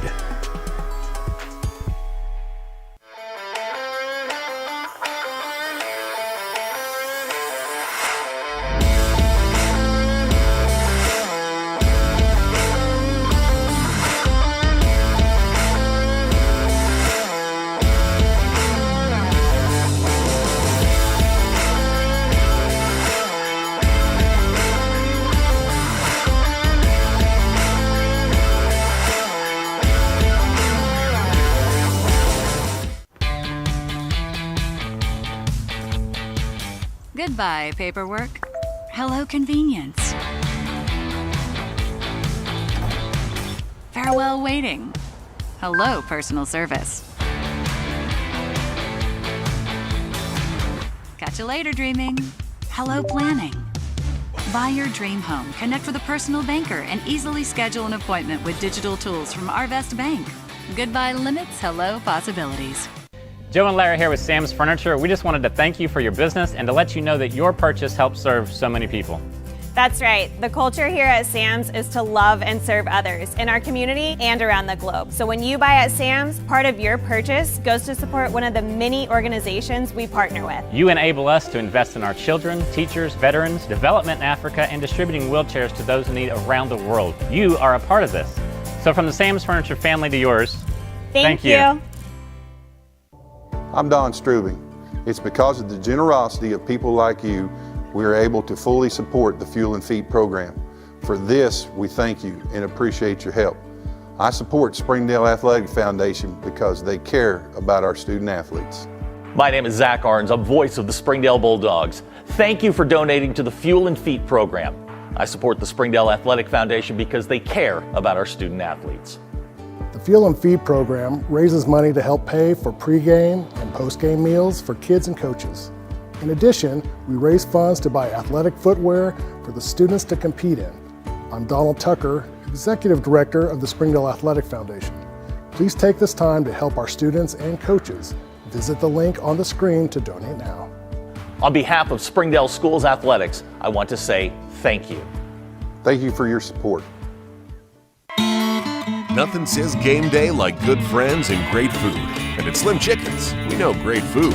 From our 100% all-natural chicken tenders, fresh-made wings served with house sauces, to delicious chicken sandwiches, crisp salads, southern sides, and desserts you just can't get anywhere else. At Slim's, we have the food you love, made fresh for the people you care about. Dine in, drive through, or order online. Slim Chickens. Fresh, delicious chicken. Food that is fresh, full of flavor, and all for a good cause can only come from Tacos for Life in Springdale. Enjoy delicious tacos for a cause. When you buy a meal, Tacos for Life donates the proceeds to provide a meal to starving children. Download the Tacos for Life app for ongoing promotions and free food for our friends right here in Springdale. Great food for a great cause. Tacos for Life, 1210 JTL Parkway in Springdale. During the Great Depression, nothing came easy. But with just 5 cents, an old truck, and a load of hay, John Tyson and his family found a way to deliver quality chicken to other hardworking people. Today, Tyson continues to find new ways to help put a chicken in every pot. Because people deserve farm-raised chicken of the highest quality. At Tyson, we remain committed to this simple promise: to always keep it real, to always keep it Tyson. Hey Northwest Arkansas, Lara here at Sam's Furniture. If you're looking for new furniture, we have over 170,000 square feet selection at everyday low prices and same-day delivery available. But the best part is that we love to serve our community. So when you buy at Sam's, part of your purchase goes to support one of the many amazing organizations that we have been blessed to partner with. Serving others, especially those in need, is our culture here, and we hope that you'll be a part of that too. Arkansas's largest furniture destination, get it at Sam's. My name is Eric Burnett. I am the Assistant Athletic Director for the Springdale School District. I am so grateful for your donations to the Fuel and Feed program. I support the Springdale Athletic Foundation because they care about our student athletes. My name is Chris Wood, Assistant Athletic Director of the Springdale School District. It's because of the generosity of people like you, we are able to fully support the Fuel and Feed program. For this, we thank you and appreciate your help. I support the Springdale Athletic Foundation because they care about our student athletes. The Fuel and Feed program raises money to help pay for pregame and postgame meals for kids and coaches. In addition, we raise funds to buy athletic footwear for the students to compete in. I'm Donald Tucker, Executive Director of the Springdale Athletic Foundation. Please take this time to help our students and coaches. Visit the link on the screen to donate now. Thank you for your support. On behalf of Springdale Schools Athletics, I want to say thank you. If you need that love, support, somebody to push you, to tell you can do it, I would tell them to come to Pam Transportation. It's a family here. It's not just a regular company. They will look after you. They will show you that you are important, you are welcome here.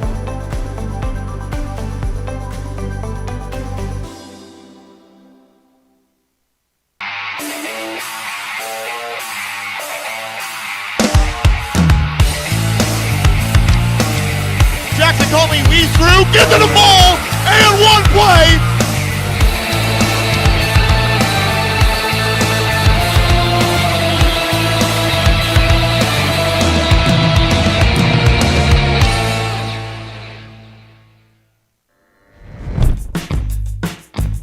What's the only thing better than ordering your Whataburger favorites right on your phone?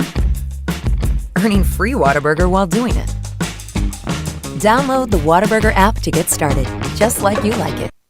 Hi, this is Donald Tucker, the voice of the Har-Ber Wildcats. Are you looking for a new career? Would you like to become a professional truck driver? The CDL Training School in Tawnytown, Arkansas is open and accepting new students. You can earn your CDL in just 3 short weeks with employment after you finish school, and PAM Transport will cover your tuition. You will train in the same equipment that you will drive once you earn your CDL. Plus, students also receive a $100 weekly stipend during training. Don't wait another minute. Call PAM Transport today at 888-498-2549.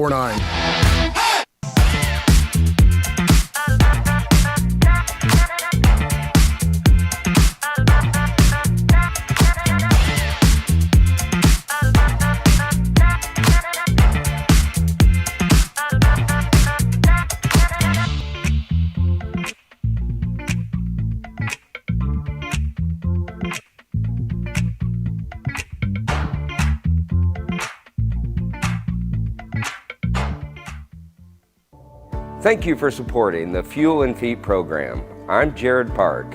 Without your help, this program would not be possible. I support the Springdale Athletic Foundation because they care about our student athletes. Hi, my name is Brett Hobbs. I'm the head football coach at Springdale High School. Thank you for making an investment into the future of athletics in our community of Springdale. We support Springdale Athletic Foundation because they care about our student athletes. The Fuel and Feed program raises money to help pay for pregame and postgame meals for kids and coaches. In addition, we raise funds to buy athletic footwear for the students to compete in. I'm Donald Tucker, Executive Director of the Springdale Athletic Foundation. Please take this time to help our students and coaches. Visit the link on the screen to donate now. Thank you for your support. On behalf of Springdale Schools Athletics, I want to say thank you. Welcome as we got starting lineups, and Jarrett Park, you always do our starting lineups at Har-Ber, so I thought I'd give you the privilege of doing our starting lineups here tonight. Oh, great. Great. As we didn't have a nap mic, so there you go. That's the reasoning behind it, but hey, we can always put in a little bow. Hey, they hear enough of me at home. I bet a bunch of them tuned in today, and we're hoping to hear somebody else other than me.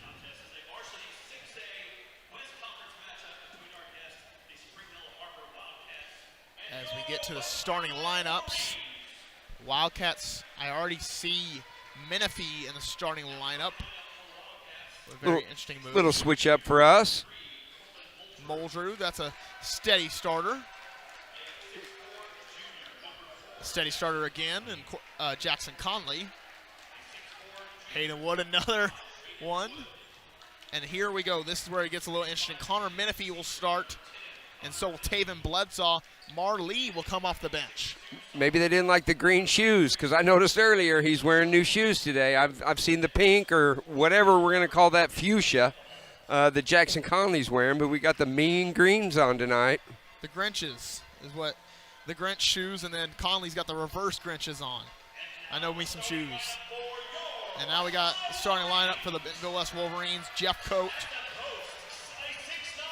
He doesn't have to be playing basketball. That's a D1 commit for football. Yeah, and you know, I feel like I've heard his name called for 22 years since they opened this place.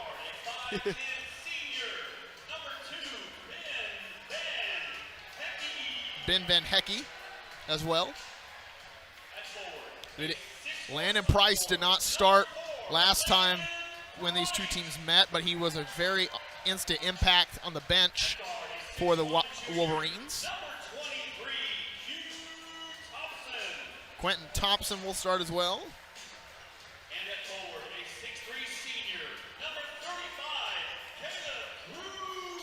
And Caleb Cruzenberry at number 35 will start. So Zaire James, who is one of the leading scorers for the Bentonville West Wolverines, will come off the bench tonight. Another leading scorer, you've got Marlee, averages 11 points per game, 4 rebounds per game, will come off the bench. And I've talked to Coach Deffelbaum multiple times. He talks about how he needed his bench production to step up and get on a new level. And maybe the answer to that is bringing Marlee into more of an offensive role by coming off the bench. Yeah, let the other team get settled with what they think we're bringing, and then bring some studs in off the bench. Of course, we never know what goes on in practices. Never know. As Taven Bledsaw will tip up with Price, and Jeffcoat didn't even tip, and he's 6'9". But Price tipped for the Wolverines, and Jeffcoat's got a little stitching by his eye as Conley tried to get the steal. Now Cruisenberry asking for the screen. Sends inside Jeffcoat, guarded by Wood. Now Cruisenberry, up three. He rims out. Price almost had the rebound, but Jackson Conley gets it instead. He has 7 rebounds per game in conference season, and all these stats I'm going to give to you tonight are in conference season, by the way. Menifee with the ball. Going outside, sends it out, Cortland Muldrew. He shoots up the 3 and gets it to fall. Cortland Muldrew starts us off hot. If you're a Wildcat fan, you like to see that right out of the gate right there. And Cortland Muldrew shooting 43% from the three-point territory this year, a very good mark for the junior guard. And then he plays a little defense right there, too. I mean, we're talking about the full package.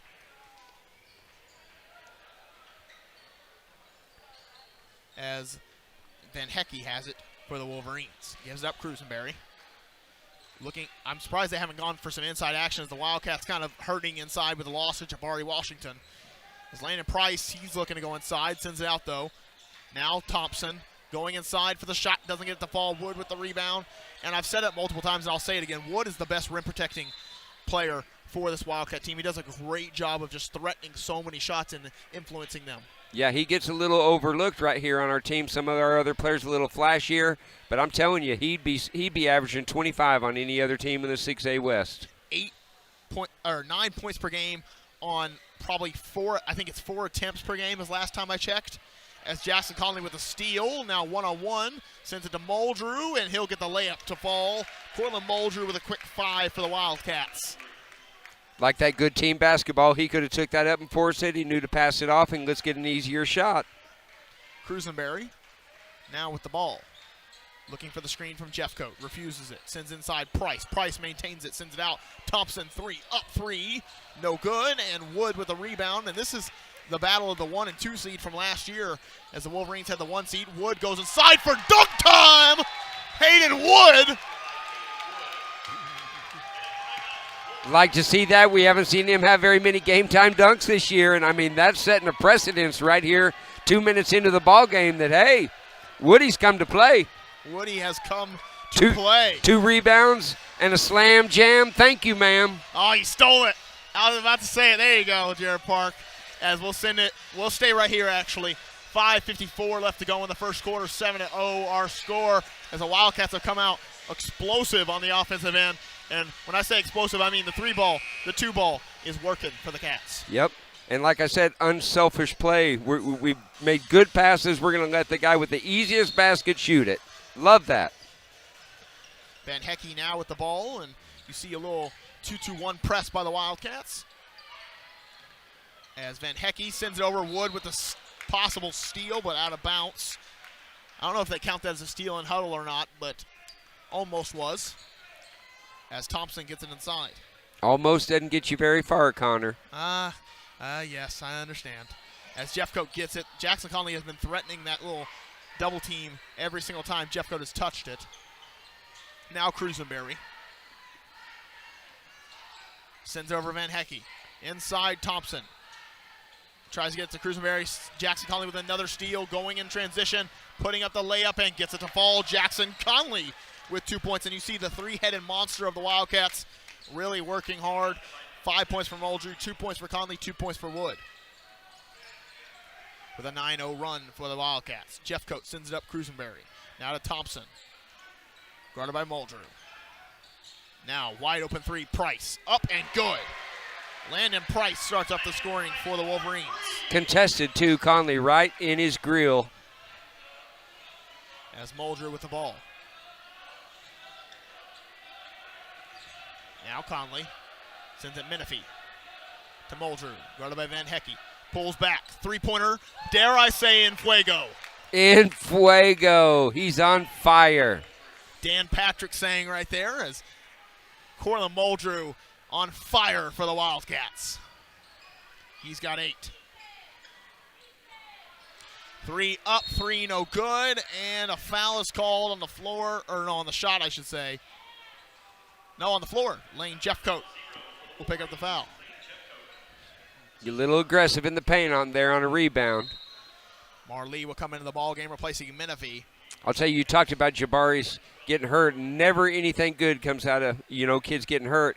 But Taven Bledsaw has picked up his game. He's getting more minutes, consistent minutes right here, and you've seen his game step up a little bit, and that's going to be important for us as we make this run towards the end of the season. Yes, I mean, talk to Coach Steffenbaugh.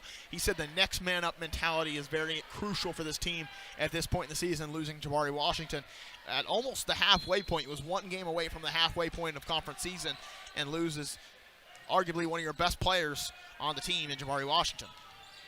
Conley sends it out Muldrew. Muldrew gets the screen from Bledsaw, coming around it, looking to score. Sends it up to Conley.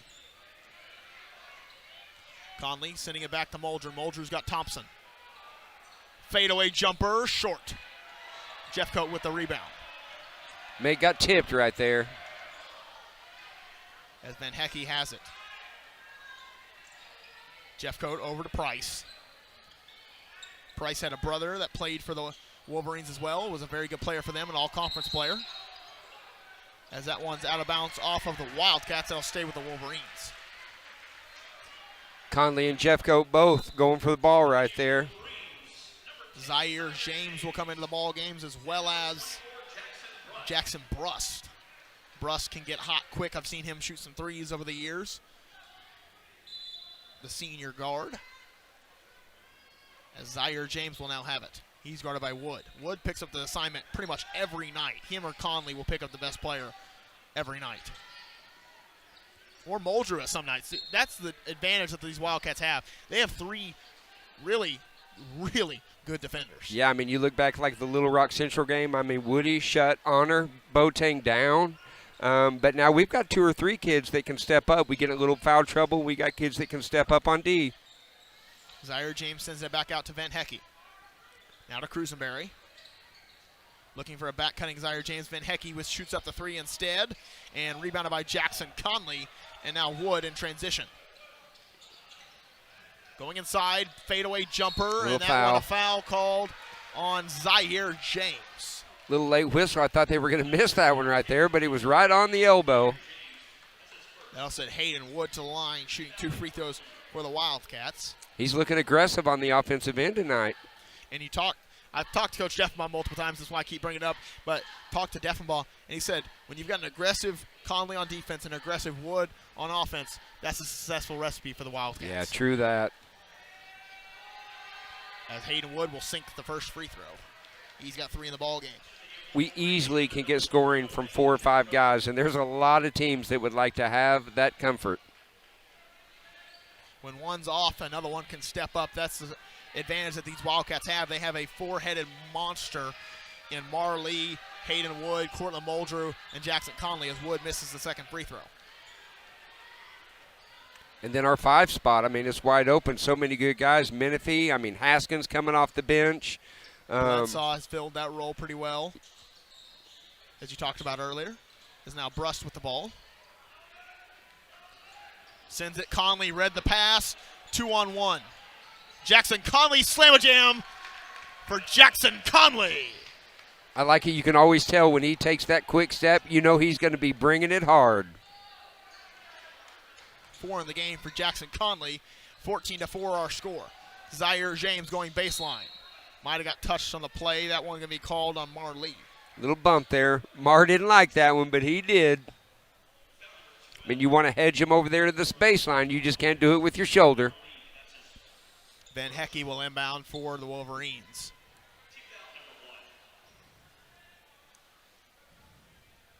.230 left to go in the first quarter. 15-4 our score.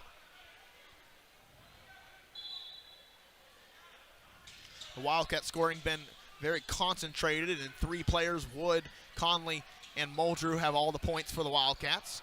As Brust trying to save the play, he does. Sends it over to Jeffcoat. Surprised Jeffcoat hasn't tried to get on the block yet. It may be stitches in that eye or something. Now James gives it up. Van Hecke getting the screen from Jeffcoat. Zaire James going inside, sends it back out. Jeffcoat, wide open three for Jeffcoat. No good. Rebounded by Van Hecke. Van Hecke resets it to Jeffcoat. A fresh shot clock.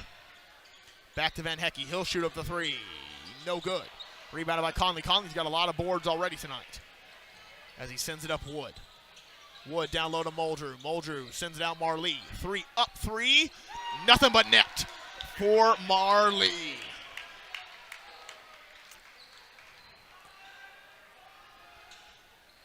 Marlee gets on the board for the first time tonight off the bench. Inside Jeffcoat. Jackson Conley there altering the shot. Wood pushing the pace.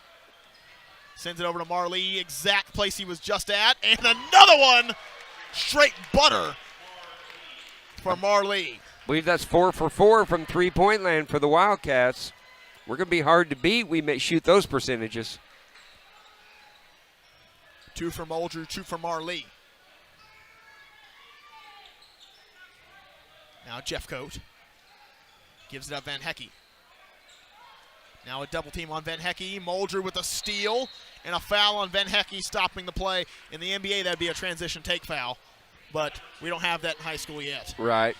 And, hey, and that was a good foul right there because Muldrew was getting ready to give a little rim rocker right there.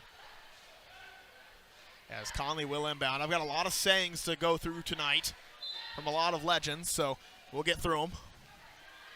As Jackson Conley now with the ball. He averages, you wouldn't think this, but he averaged 4 assists per game. He leads the team, I'm pretty sure, in assists per game.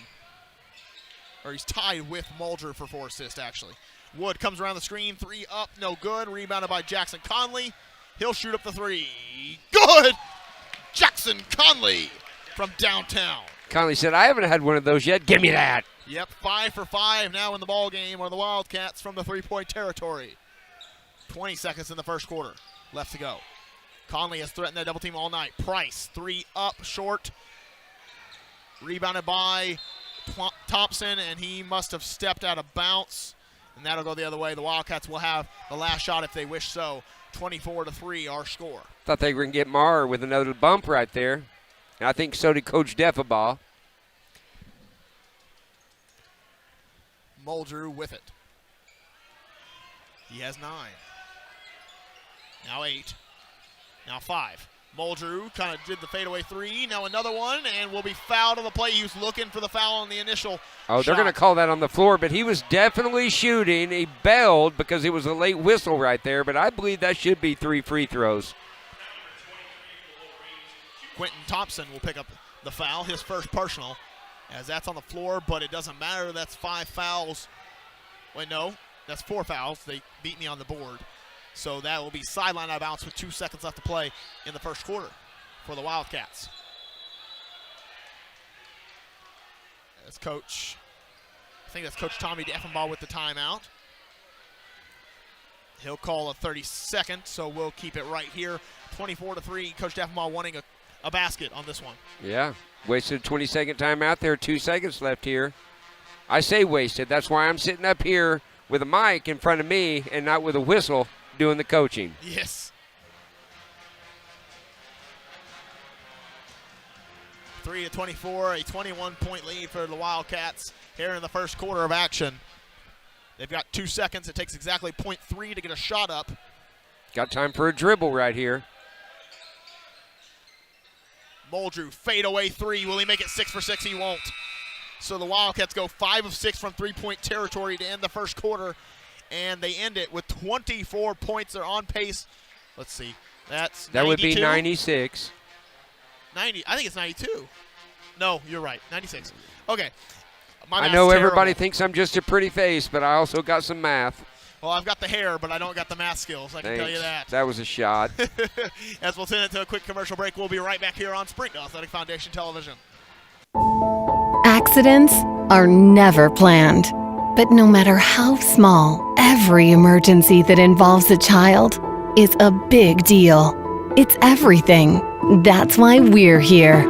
Arkansas Children's Northwest offers the only pediatric emergency room in Northwest Arkansas, with fast access, pediatric experts, and kid-sized care.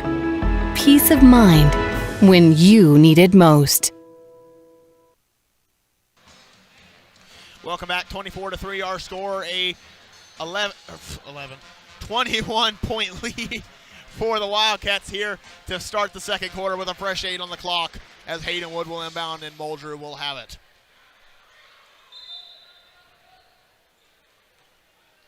.7:57 and Muldrew has the ball. Looking for some Jackson Conley action. Getting the screen from Bledsaw.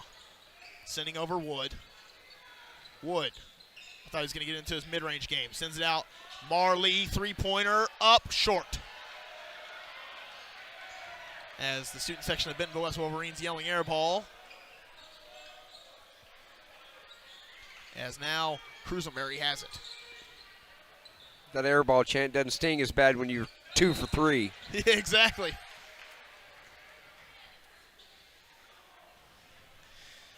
Doesn't sting as bad. If you were 0 for 3, it would sting. As Van Hecky will inbound. Gets inside to Price. Price guarded by Conley. Price going inside. Couldn't really get there, though. Conley kind of kept him out of the paint. Well, and then right there at the end, he reaches in there and picks up a personal foul. His first.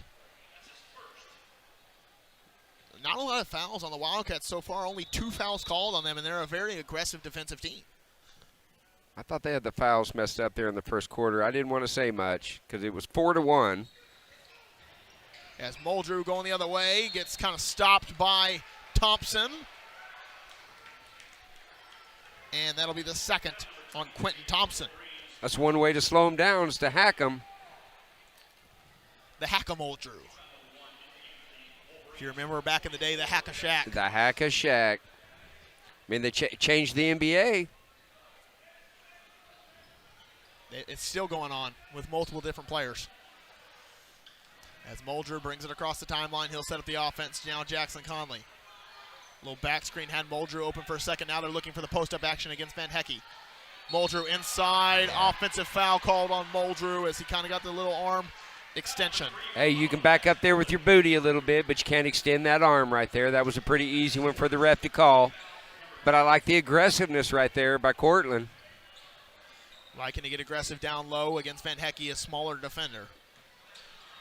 Going inside, Cruzenberry, he'll get the layup to fall. His first points of the night.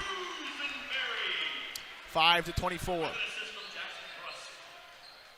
As Wood with it. Sends it over Conley. They've kind of isolated Conley on one side now. Putting on the moves against Brust. Fadeaway jumper. No good. Jeffcoat with a rebound. I like the ISO ball for Conley to get a kind of a good look. Yeah. But just couldn't get the fall. A little fader. He used the glass there, did everything you're supposed to do except for get it through the basket. Now Cruzenberry sends inside Jeffcoat. Putting on the moves. Conley with the steal. Bryce tried to recover. Muldrew now with it. He'll pull. Fakes the pull-up. Goes inside. And that'll be a travel call. He didn't let go of it. Could have been a jump ball right there, but he let go of it and grabbed it again, so that makes it a walk. Good inside right there by Mr. Park. I'll tell you, watching Jeffcoat, he definitely doesn't seem aggressive. I don't know what's happened, why he has this little bandage on his face or what, but he does not seem as aggressive as I've seen him over the last 22 years that he's been here. Yes, he is normally an aggressive position down low, but really hasn't been looking too much to score tonight. As he even shoots more threes than he's shot tonight. He's only shot one shot. We are still early. I mean, we just still got 5:50 left to play here in the first half. Cruzenberry going inside, sends it out. Van Hecky, baseline jumper, no good. Tried for a rebound, did Jeffcoat, but Conley came away with it. Sends it to Wood, the wide open teammate, blocked away though, as the good recovery by the Bentonville West Wolverines. But a foul is called. I thought Conley was missing the backdoor cutter right there, and he gives him the good no-look pass, and you could tell Hayden was taking that up with two hands for another dunk. Second on Van Hecky, as Wood will go to the line shooting 2. I'll tell you, Van Hecky impressed me at home.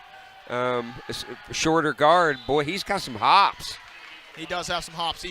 For a shorter guard, he does play above his height. As Wood, you want to talk about playing above your height. That is a very good example of it, as Hayden Wood will sink the second free throw. Well, he keeps growing into those shoes, and he's going to have a little more left. The Wood name, kind of a legacy at Har-Ber High School with Hayden Wood, a very good basketball player. Hunter Wood, one of the best receivers, if not the best receiver to ever play for the Wildcats, as Price gets a bucket. And then, of course, Coach Wood, the state champion, and I think it was 09? Yeah, 09. There, 09. And then we've got April. I mean, she's coaching some Hellstrom volleyball now. Been a teacher in our district for a long time. Jackson Conley sinks the three. Yep, the unsung hero. April Wood, who also keeps it all running. True that. And I can't tell who got the basket down here for the Bentonville West Wolverines last time. I think it was Price. Yes, sir. Okay, there we go. Had to keep my score sheet up. Yep, Price. And that one out of bounds off of Van Hecky, and that'll go to the Wildcats. 7:28 our score, a 21-point lead for the Wildcats. Wildcats have kept the heat up on defense, and they're not letting up. Jackson Conley with 10 in the ball game. Going inside to Conley against Cruzenberry. Loses the handle, puts it up, though, and gets it to fall. Jackson Conley with 12 points in the game. Fighting through the foul right there. That's a good shot. Van Hecky gives it up. Jeffcoat. Now Price. Price has 5 of the 7 points scored for the Wolverines. Now Conley with another steal. I think that's his 4th. Jeffcoat holding Haskins coming up the court right there. Jackson Conley coming around the screen, going inside. Pull up, jumper, up, and good. Jackson Conley is on one today. Yeah. Our shooting percentage is through the roof.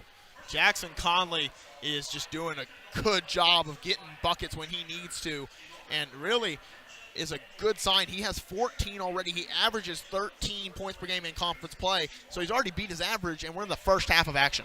And a lot of it's shot selection. We're playing team offense. We're kicking it to the guy that gets a good open shot. No selfishness out of this team. No, the selfishness has definitely faded.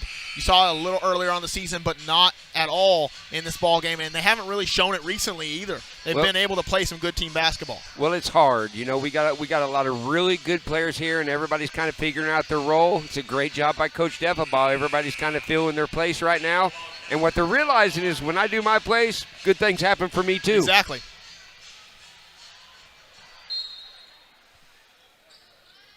Unselfishness has been the key tonight for the Wildcats. 32 points for them already in the first half. Cruzenberry now with the ball.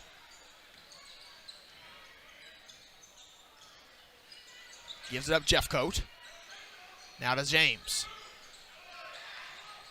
Going inside, back tipped by Wood. Sends it up Muldrew, now to Wood. Wood going inside, gets bumped on the play by Cruzenberry.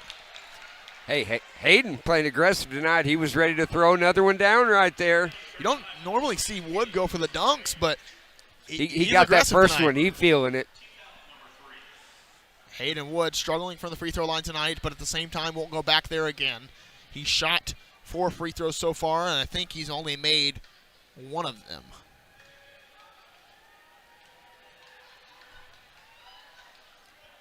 He's made 2 of them, actually, so now he's made 3.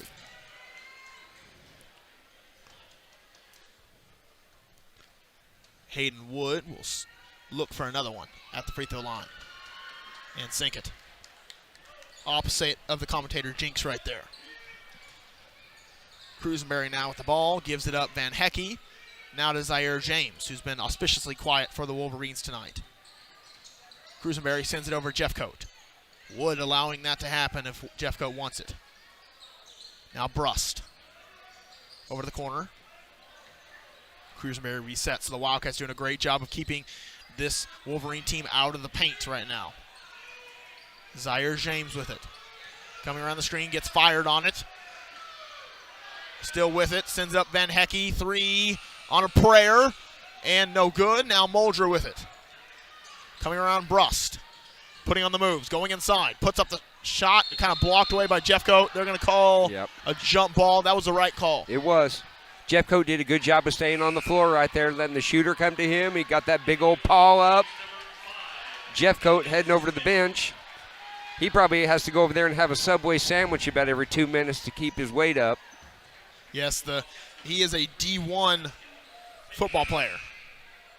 I think he's committed, I think we were saying Auburn maybe? I think it's definitely SEC. Yes. SEC, as anybody would know if they watch any college football, is the highest division pretty much you can play in with the best quality players. Not pretty much. It is. It is. Okay, there you go. I didn't want to make a full-out claim, but it is. As Cruzenberry has it.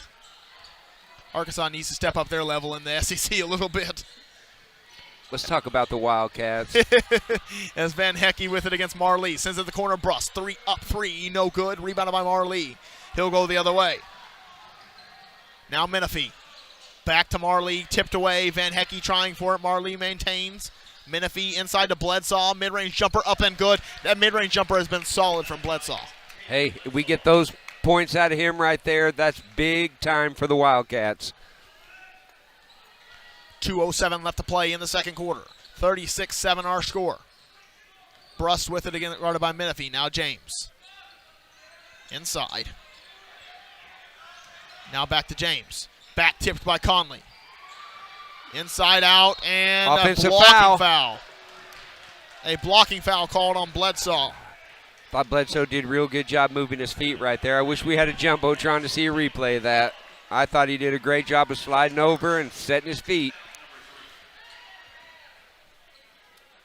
As Van Hecky gets it inside to Cruzenberry. Cruzenberry fakes the handoff, going inside, puts up the layup, and blocked away by Jackson Conley, and still come the other way with it. Sends inside Marlee, now over to Menifee, stolen away by James. They wanted the alley-oop right there real bad. As Cruzenberry is hurt on the play, that'll trigger a substitution for Greg White and the Wolverines. Greg White doing a really good job with this team right here. I mean, they overachieved. They were top in the conference last year. This year, a little rougher for him, but you can tell his kids are well coached.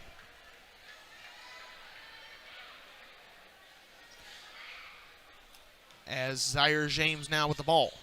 36-7 our score. 1 minute and 30 left to play in the second.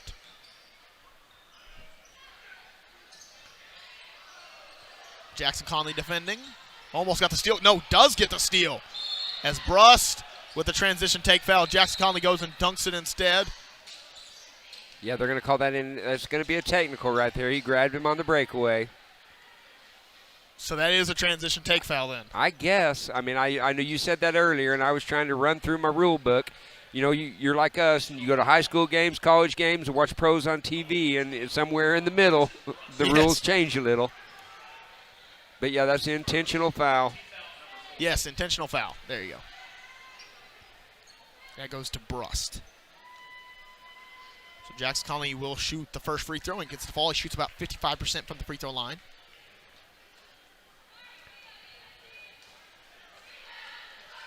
He's got 15 in the ball game, looking to make it 16, and he will miss the second.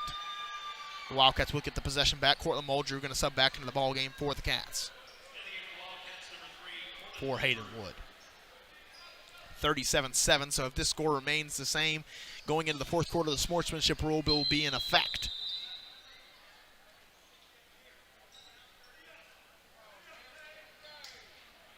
And the referee saying, let's switch the ball up position-wise. You think Coach White had something to do with that? Maybe. As now Muldrew with it. Minute and 20 left to play in the second quarter. Gets the screen from Bledsaw. Sends it to Menifee. Now Conley. Conley has a side to work with. Now Menifee over to Muldrew against Van Hecky. Muldrew versus Van Hecky. He's like that matchup all night. Sends it down Marlee, and a good pass, a good bucket for the Wildcats. Oh, that big alley-oop right there coming. Muldrew getting big-eyed and crazy. Jackson Conley with the steal and the score. 17 points for Jackson Conley. He might have a double-double tonight in points and steals. In the first half. In the first half. Van Hecky with it. Sends it out Zaire James. Fakes the three. Back to Van Hecky. Against Marlee. Over to the corner. And lost the handle of it. Did Bryson Fulcher. You got to catch it first before you're going to pass it. And that's why he's ready to swing that out for a three-pointer up there to Van Hecky. Very excited And now no shot clock on. The Wildcats can hold for the last shot if they would, please. 41-7, our score. You already see Coach Steffenbaugh signaled for the last shot. Muldrew setting the screen. Conley with it. He's pulling it out. 10 seconds now. Asking from the screen for Bledsoe. Conley has been on tonight. Going downhill is Jackson Conley putting up the shot, and good! Jackson Conley inside for two. He's got 19 in the first half. Put a little English on that one. I mean, that one barely got the side of the backboard and bounced right in. Jackson Conley with a great monster first half for the Wildcat team with 19. Muldrew already with 8. And those are the leading scorers for the Wildcats, 43-7 our score. We'll be right back with halftime action, except we'll have some sponsors here real quick. Springdale Athletic Foundation. Tyson Foods. McClarty Daniel. Harp's Hometown Fresh. Arvest. 5H Sports Photography, and that'll send us into our commercial break. We'll be right back here with third quarter action here on Springdale Athletic Foundation Television.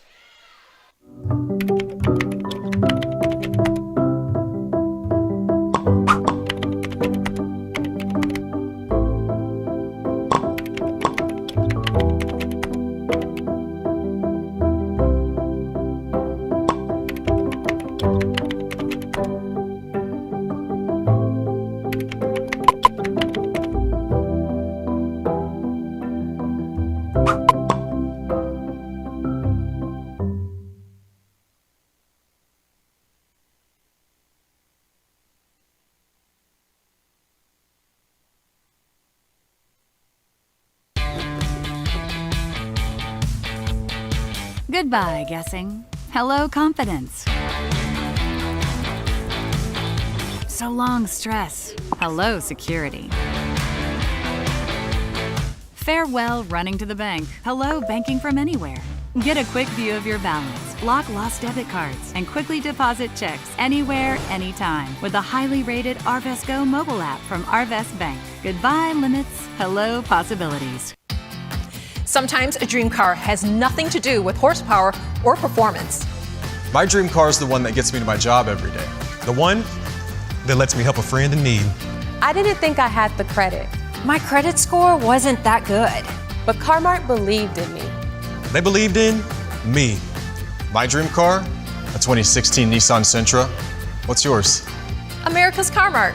You keep the dream, and we'll keep you on the road. I'm Jason Jones, principal at Springdale High School. Thank you for making an investment into the future of athletics in our community of Springdale. We support the Springdale Athletic Foundation because they care about our student athletes. Thank you for supporting the Fuel and Feet program. I am Paul Gray, principal at Har-Ber High School. Without your help, this program would not be possible. I support the Springdale Athletic Foundation because they care about our student athletes. The Fuel and Feed program raises money to help pay for pregame and postgame meals for kids and coaches. In addition, we raise funds to buy athletic footwear for the students to compete in. I'm Donald Tucker, Executive Director of the Springdale Athletic Foundation. Please take this time to help our students and coaches. Visit the link on the screen to donate now. Thank you for your support. On behalf of Springdale School Athletics, I want to say thank you. Arkansans appreciate community. We work and raise families, care for our neighbors, and come together in good times and bad. At First Security, that local strength is what we love best about our home state. There is commitment here, and heart, and hope. Thank you to everyone who is standing together, learning from one another, and making Arkansas a place we all love to call home. We're proud to be your community bank.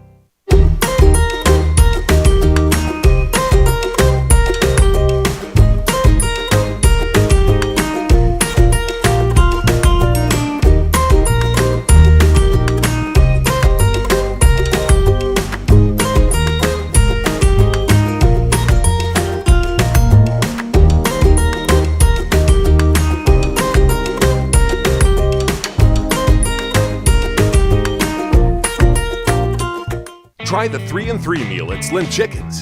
3 hand-breaded chicken tenders paired with 3 perfectly fried wings, shaken in your choice of house flavors. Served with fries, Texas toast, and a medium drink. Slim Chickens. Fresh, delicious chicken.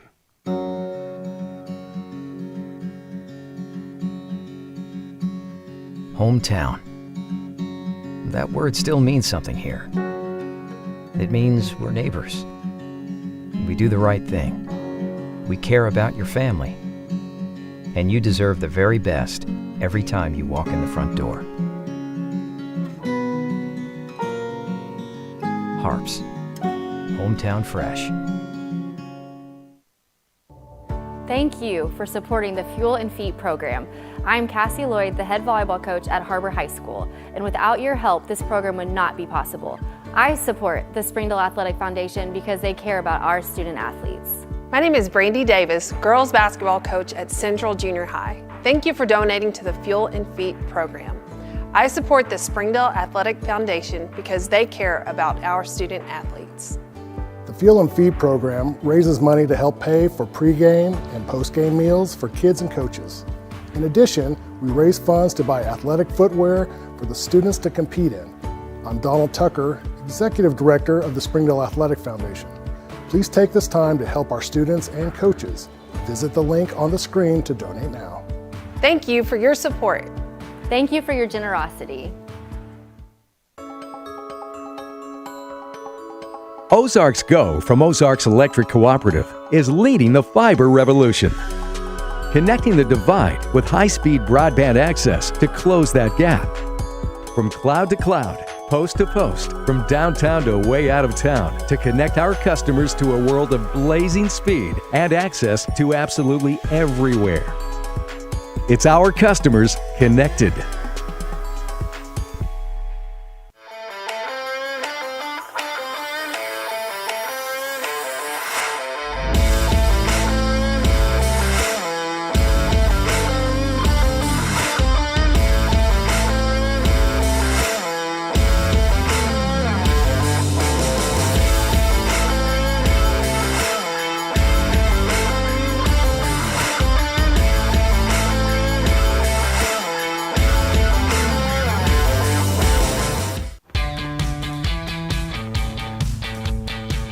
Goodbye, paperwork.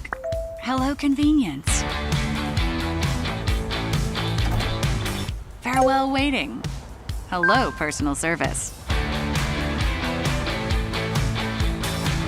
Catch you later, dreaming. Hello, planning. Buy your dream home, connect with a personal banker, and easily schedule an appointment with digital tools from Arvest Bank. Goodbye limits, hello possibilities. Joe and Larry here with Sam's Furniture. We just wanted to thank you for your business and to let you know that your purchase helps serve so many people. That's right. The culture here at Sam's is to love and serve others in our community and around the globe. So when you buy at Sam's, part of your purchase goes to support one of the many organizations we partner with. You enable us to invest in our children, teachers, veterans, development in Africa, and distributing wheelchairs to those in need around the world. You are a part of this.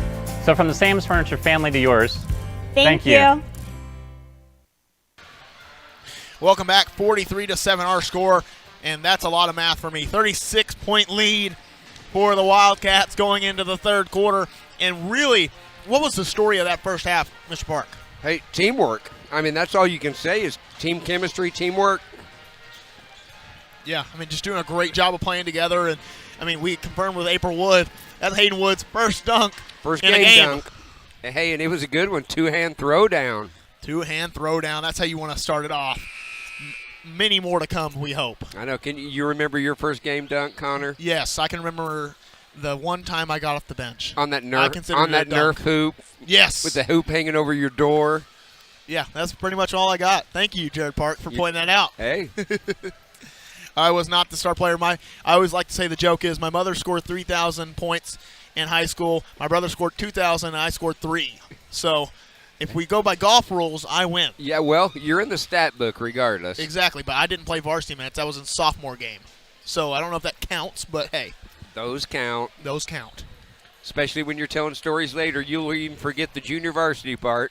Yeah, maybe I was the starting varsity guard that scored 3 points. No one would believe that. as Cortland Muldrew now with the ball, sends it over to Wood. Wood gets the screen from Bledsaw, going inside, puts up the shot, doesn't get it to fall, puts up his own miss, and doesn't get that one to fall. Now going the other way are the Bentonville West Wolverines. Now Price, guarded by Bledsaw. Coming on the screen inside to Price. He goes up and gets the bucket quickly. I see we started the second half with really our regular starting lineup here, Marlee. Maybe a punishment thing. As Jackson Conley pulls the three, doesn't get it, and Brust with the rebound. Jeffcoat doesn't start the second half either for the Wolverines. As now Price gives it up, Van Hecke. Van Hecke against Cortland Muldrew. Wood with a steal, sends it over to Muldrew. Oh, dunk you very, oh no, never mind. Muldrew stays composed and gets the layup to fall. I was about to use what Jared Cleveland told me to use. He knows exactly what I'm talking about. I have a saying that I will use next time there's a dunk. The three is up. The three is good by Cooper Moore. That's a Greg White team there. Good halftime adjustments. Couple of good baskets right there for them. Muldrew with it. Gives up Conley. Conley had the 19 first half points. Going inside as Conley sends it back out. Muldrew, he'll pull the three. Up and no good. Rebounded by Price. Van Hecke will bring it across the timeline for the Wolverines. Using the screen, sends it out. Thompson, three. Back of the iron, no good. As Conley sends it up to Wood. Back to Conley, going inside. Tip from behind, and a foul is called. No foul. Just out of bounds right there. Oddly enough, Jackson's asking, that wasn't a foul? I thought he put up the signal for a foul, but I don't think you're right. I don't think there was a call. As Wood will inbound. Gets inside Muldrew, fakes a three, sends it back to Wood, corner three, goes inside instead with a hook shot, no good, but a foul is called, and that one I think will be assessed to Price. It will be. Little late whistle right there, but Woody gets it. He'll be on the line shooting two right here. Wood, and you see this by his aggressiveness tonight, has gone to the free throw line a lot. Yeah. That's just an aggressive Wood. And I'll tell you, that's good for us because that gives teams that are going to be scouting us another guy to look at right there that you got to put a guy on. 7 in the game for Wood. He averages 9 in conference play. As he misses the second. And now Thompson will bring it across for the Wolverines. Conley almost had another steal. I think he had almost 6 or 7 in the first half. As Conley with a rebound, you talk about he might have a triple-double tonight. I don't know. Muldrew gets tipped from behind. He almost had a dunk. Hey, I appreciate Bentonville, or West Hustle getting back right there. They're trying not to give up dunks right here in front of their student section. Brust will pick up the foul. That'll be a shooting foul. So Muldrew will go to the line shooting 2 with 5:39 left to go in the third quarter. 46-12 our score. Muldrew took that little hesitation step. You could tell he was getting those feet right for one of those Sports Center highlight dunks. I was ready for it. Wildcats have no one there to rebound, so they're trusting Muldrew's ability to make the free throws, and that was a smart decision. 12 points in the game for Muldrew. We might put Jackson Conley on triple-double watch. I was going to say it earlier, but I felt like I'd jinx him. As he has gotten a lot, he's been very active tonight. We'll say. Rebound, steals. Yes. And Landon Price goes inside and will get the basket to fall. The dunkaroo by Landon Price. It's the mullet. It is. It gives you superpowers. Muldrew comes around the screen, going inside, sent it to Marlee. Little alley-oop play for the Wildcats, and that's just a good play, good teamwork. Again, sticking with it right there. Marlee in the game with 10. Off the bench, I should say, as well. Brust now with it. Guarded by Marlee. Hasn't dribbled yet. Comes around the screen from Price. Step back three. Short. Conley with another rebound. He's going the other way. Conley with it. To Bledsaw. Bledsaw. Pull up jumper. No good. And that's the kind of shot you want, though. He's been making those normally in the season. Right. Price going inside against Wood. Pulls up. and it could have been a traveling violation, but no call as Wood sends it over, and Muldrew had to put on the Cheetah Jets, the Tyree Hill Jets, if he wanted to get that one. Let's go back to this other end. 2 steps, stop, about 3 steps slide right there. Almost a James Harden step back, but stepping forward. But Landon Price Quentin Thompson will bring it up for the Wolverines. 4:15 left to go in the third quarter. Menifee back in for Bledsaw. Price gives it back to Thompson. Now corner 3 for Brust, up and short again. Wood with a rebound. He's looking to push. All the way to Muldrew. Find the hot hand inside. That one out of bounds. That should stay Wildcats. Nope, that'll go Wolverines. Menifee thought it was Wildcats, that's why he didn't go after it, but that'll go to the Wolverines. 50-14, our score.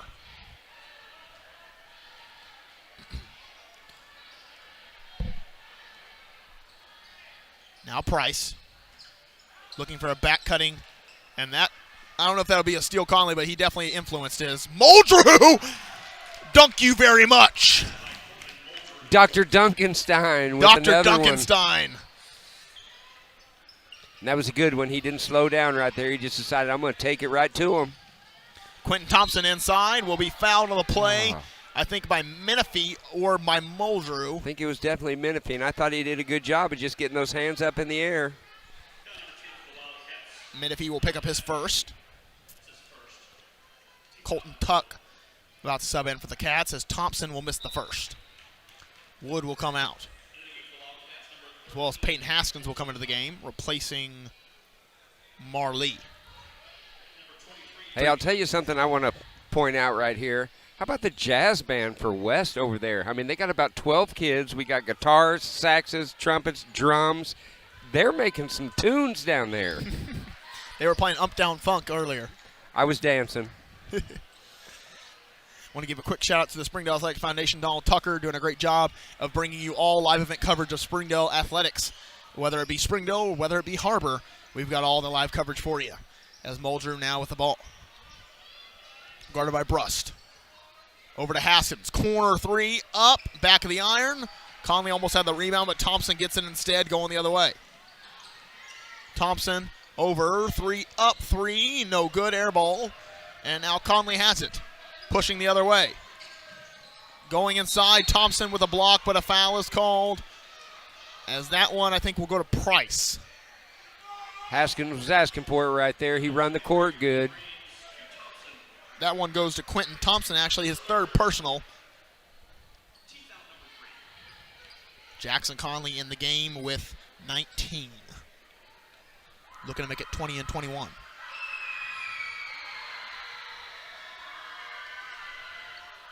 As he will miss the first of the 2. I like Coach Defabaugh's thought right here. We've got Menifee, we've got Haskins, we've got Tuck Disney in the ball game. These kids need experience. I mean, you get later on into the season, there's going to be foul trouble. There's going to be teaching moments when kids need to sit down, and these are valuable minutes for these guys. As Conley sinks the second of the pair, as Bledsaw will come back into the game for Conley. So Conley has 20 now. So now you see kind of a lineup with Muldrew and some bench players. Except for Bledsaw, he did start. And Menifee started as well, but Menifee normally comes off the bench.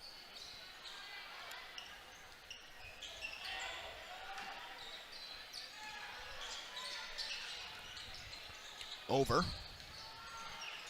Inside for 2. That's going to be Kyan Franklin. Just trying to see. It looked like the Wildcats went to a little zone defense right there. And West did exactly what you want to do, and that's get a touch there in the paint. Muldrew will be fouled. That's a blocking foul called on Brust, his third.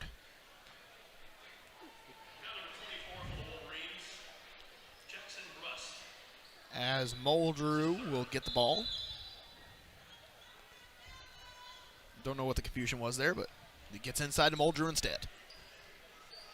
Muldrew asking for the screen from Bledsaw. Kind of maneuvering around it. Tried to get a sidestep. Now Menifee back to Muldrew. Shoots up the 3 and doesn't get it to fall, and that will go to the Wolverines. Good block out right there by 34 for West. Kept Bledsoe off the boards. Now Marley comes into the game for the Wildcats. I love him with his hair down. Got that Anthony Black look. I mean, I've got no hair, but if I had hair, I'd want cool hair like that.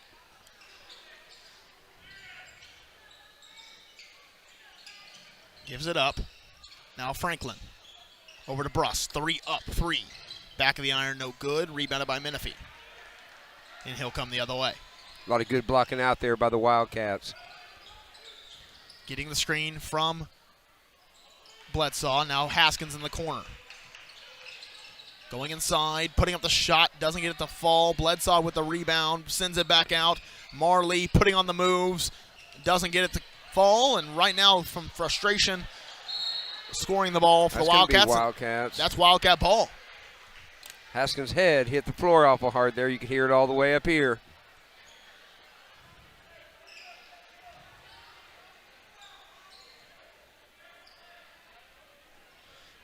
As some shoe tying going on by Bledsoe.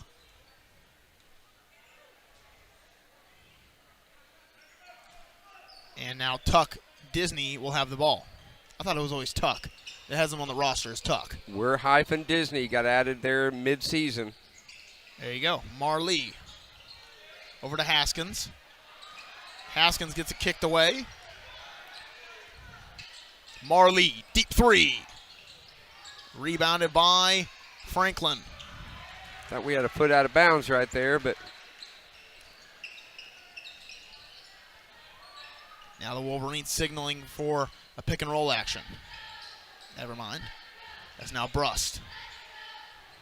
Over. 3 up, 3. No good. Rebounded by Haskins. Haskins sends it to Menifee. Getting bumped the whole way up right there.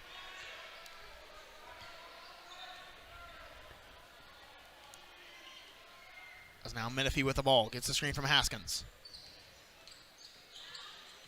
Sending it back door. Does not get it. And that's stolen away by the Wolverines. 15 seconds on the third quarter clock. Up to Franklin. Going inside is Franklin. And that's blocked away, but a foul is called on Haskins as there was a push. Sometimes you just got to get that hand up there. You can't make that swat motion because I thought he made a pretty good block there, but when you come swinging, they're going to call a foul most of the time.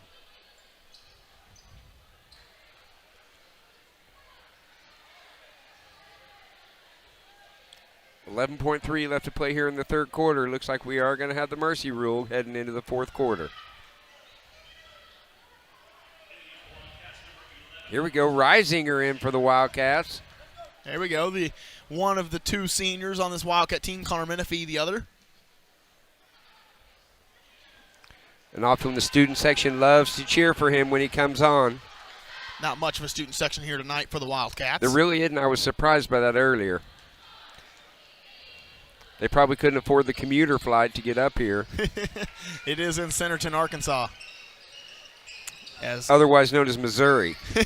Basically, as Tuck Disney with the ball, putting on the moves. 2 seconds. Fadeaway jump shot. No good. And that'll end the third quarter of action. We will go into the fourth quarter with the sportsmanship rule in effect. And we will be right back here with fourth quarter action on Springdale Athletic Foundation Television. Nothing says game day like good friends and great food. And at Slim Chickens, we know great food.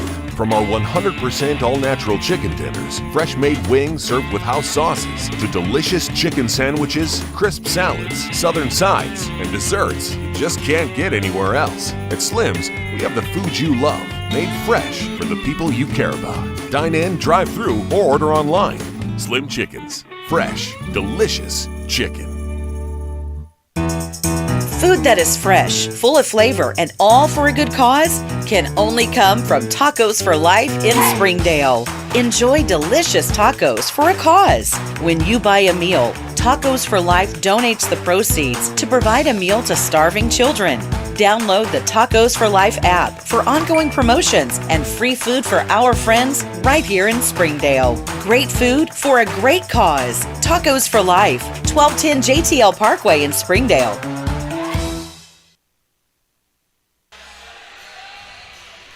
Welcome back. 53-18 our score, and that's a lot of math to do. 35-point lead for the Wildcats going into the fourth quarter, so the sportsmanship rule will be in effect. It will not go out of effect until the game is over.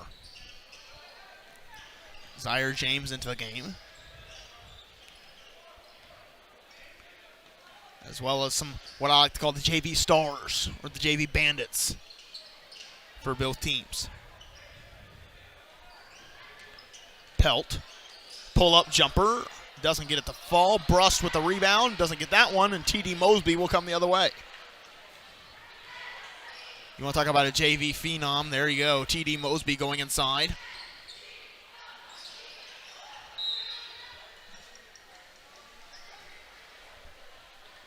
And that one out of bounds will stay with the Wildcats. Menifee to inbound. Running clock. Now to Ressinger. Back to Menifee. Now to T.D. Mosby. Pulls the three. Doesn't get it. Crone with a rebound. That's stolen away. Coming the other way with it are the Wolverines. That's Moore with it. Moore sends it over to Hall. Hall against Crone. Now Brust. 6:30 left to play in the fourth quarter. Hall with it. Gives it up Pelt. Pelt to Hall. Hall, fadeaway jumper, no good. And that one will stay with the Wolverines. Some more substitutions for the Wolverines. Looks like the rest of those West starters are going to come on out.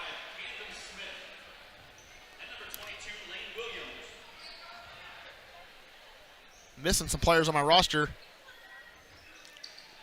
Number 5 is not even in the roster sheet for the Bentonville West Wolverines. On Scorebook Live is where we get all of our rosters. Over to Hall, and he gets it inside. And again, if you were here early and got to see this JV game, yeah, this is like a little matchup of what we saw earlier. The Wildcats pulled out a 1-point win, last second shot.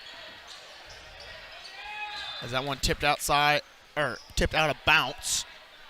And 5:27 ticking off the clock here in the fourth quarter, 53-20 our score, a 33-point lead for the Wildcats right now. They just came off a 42-point win against the Bentonville Tigers. Now head over to Centerton, Arkansas, and have a 33-point lead. Rissinger doesn't get it to fall. No, I wanted that one bad for him.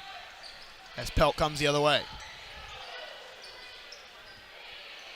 I love the student section. Looks alive down there. They see we got our subs in, and they're cheering hard for him. Love that. Pelt with it.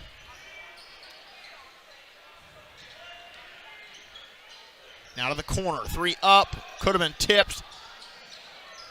Now inside. Wide open layup. Good by the Wolverines. Lane Williams with it.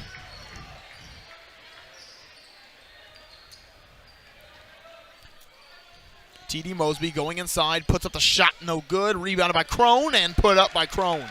Good rebound. Good putback. Beckham Crone scores the first points of the fourth quarter for the Wildcats.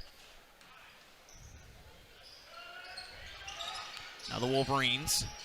Pelt. Guarded by Menifee.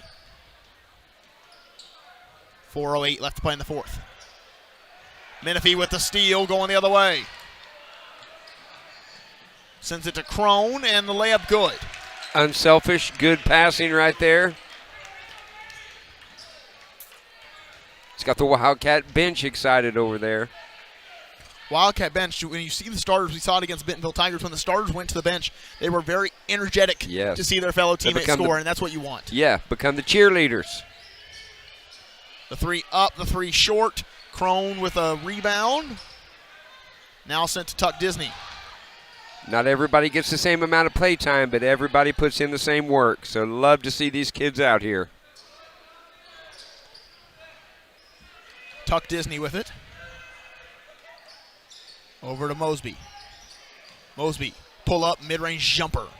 Back of the iron. Rebounds his own shot, now up to Crone.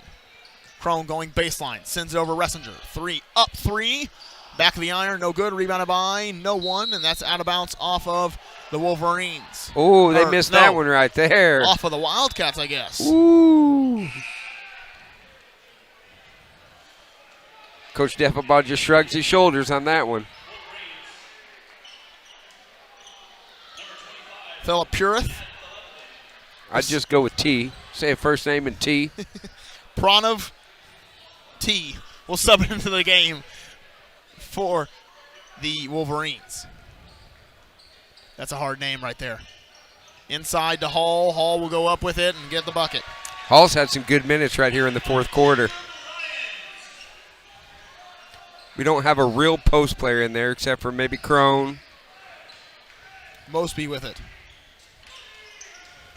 3, no good. Mosby inside and gets it to fall. That's good. Love picking up that trash and getting the easy baskets. 2-0, nothing on the clock. 59-24, the running clock's got me going. Speeds up the level of commentary. Over to Hall, 3-point basket. No good, rebounded by Mosby. Now Crone.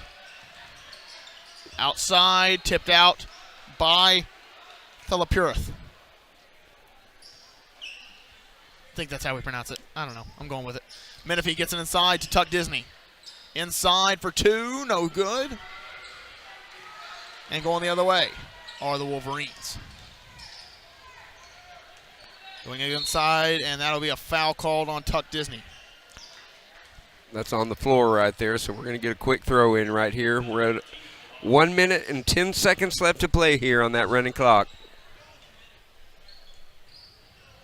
59-24, 35-point lead for the Wildcats, taking care of business in their past 2. Or past 3, really. Going inside is a Wolverine. That's going to be number 23. No. 33, I should say, Douglas Campbell. And that's good. They need to be taking care of business right here. We're getting ready to play everybody twice, and it's hard to beat a 6A West team twice in a year. This is kind of the perfect situation for the Wildcats, though. They put someone on the free throw line. The clock's going to keep running. Why did it stop? Oh, it stopped for a second. Now it's going. That's the first free throw is good.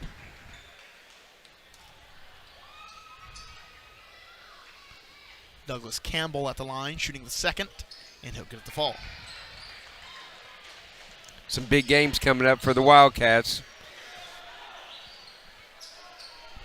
Yeah, they got the Northside Grizzlies on Friday. The rest of the season is going to be a lot rougher than these last 2 games. I mean, we got Springdale. We'll be playing over at their place. We got Fayetteville coming to visit us. I mean, there's some good basketball left to be played here in the 6A West. And in the playoffs, and you get to play a lot of the Central teams who are really good. You got the Bryants, and you got the Little Rock Centrals who are insanely good. We've already seen a look at them. Number 1 recruit in the state of Arkansas. And double overtime win for the Little Rock Central in that game. And then that'll do it for tonight's action. The Wildcats pull off a big win, a 30-point win here in Wolverine Arena. And up next for this Wildcat team is the Northside Grizzlies. We talked about it. That's Friday. And now we get to our sponsors of the game. Springdale Athletic Foundation. Slim Chickens. Trade Pro. United Federal Credit Union.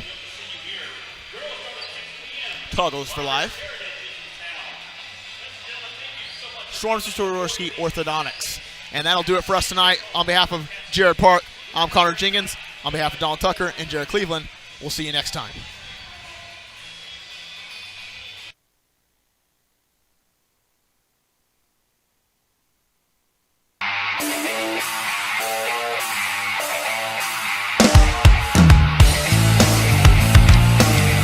Jackson told me we threw, get to the ball, and one play.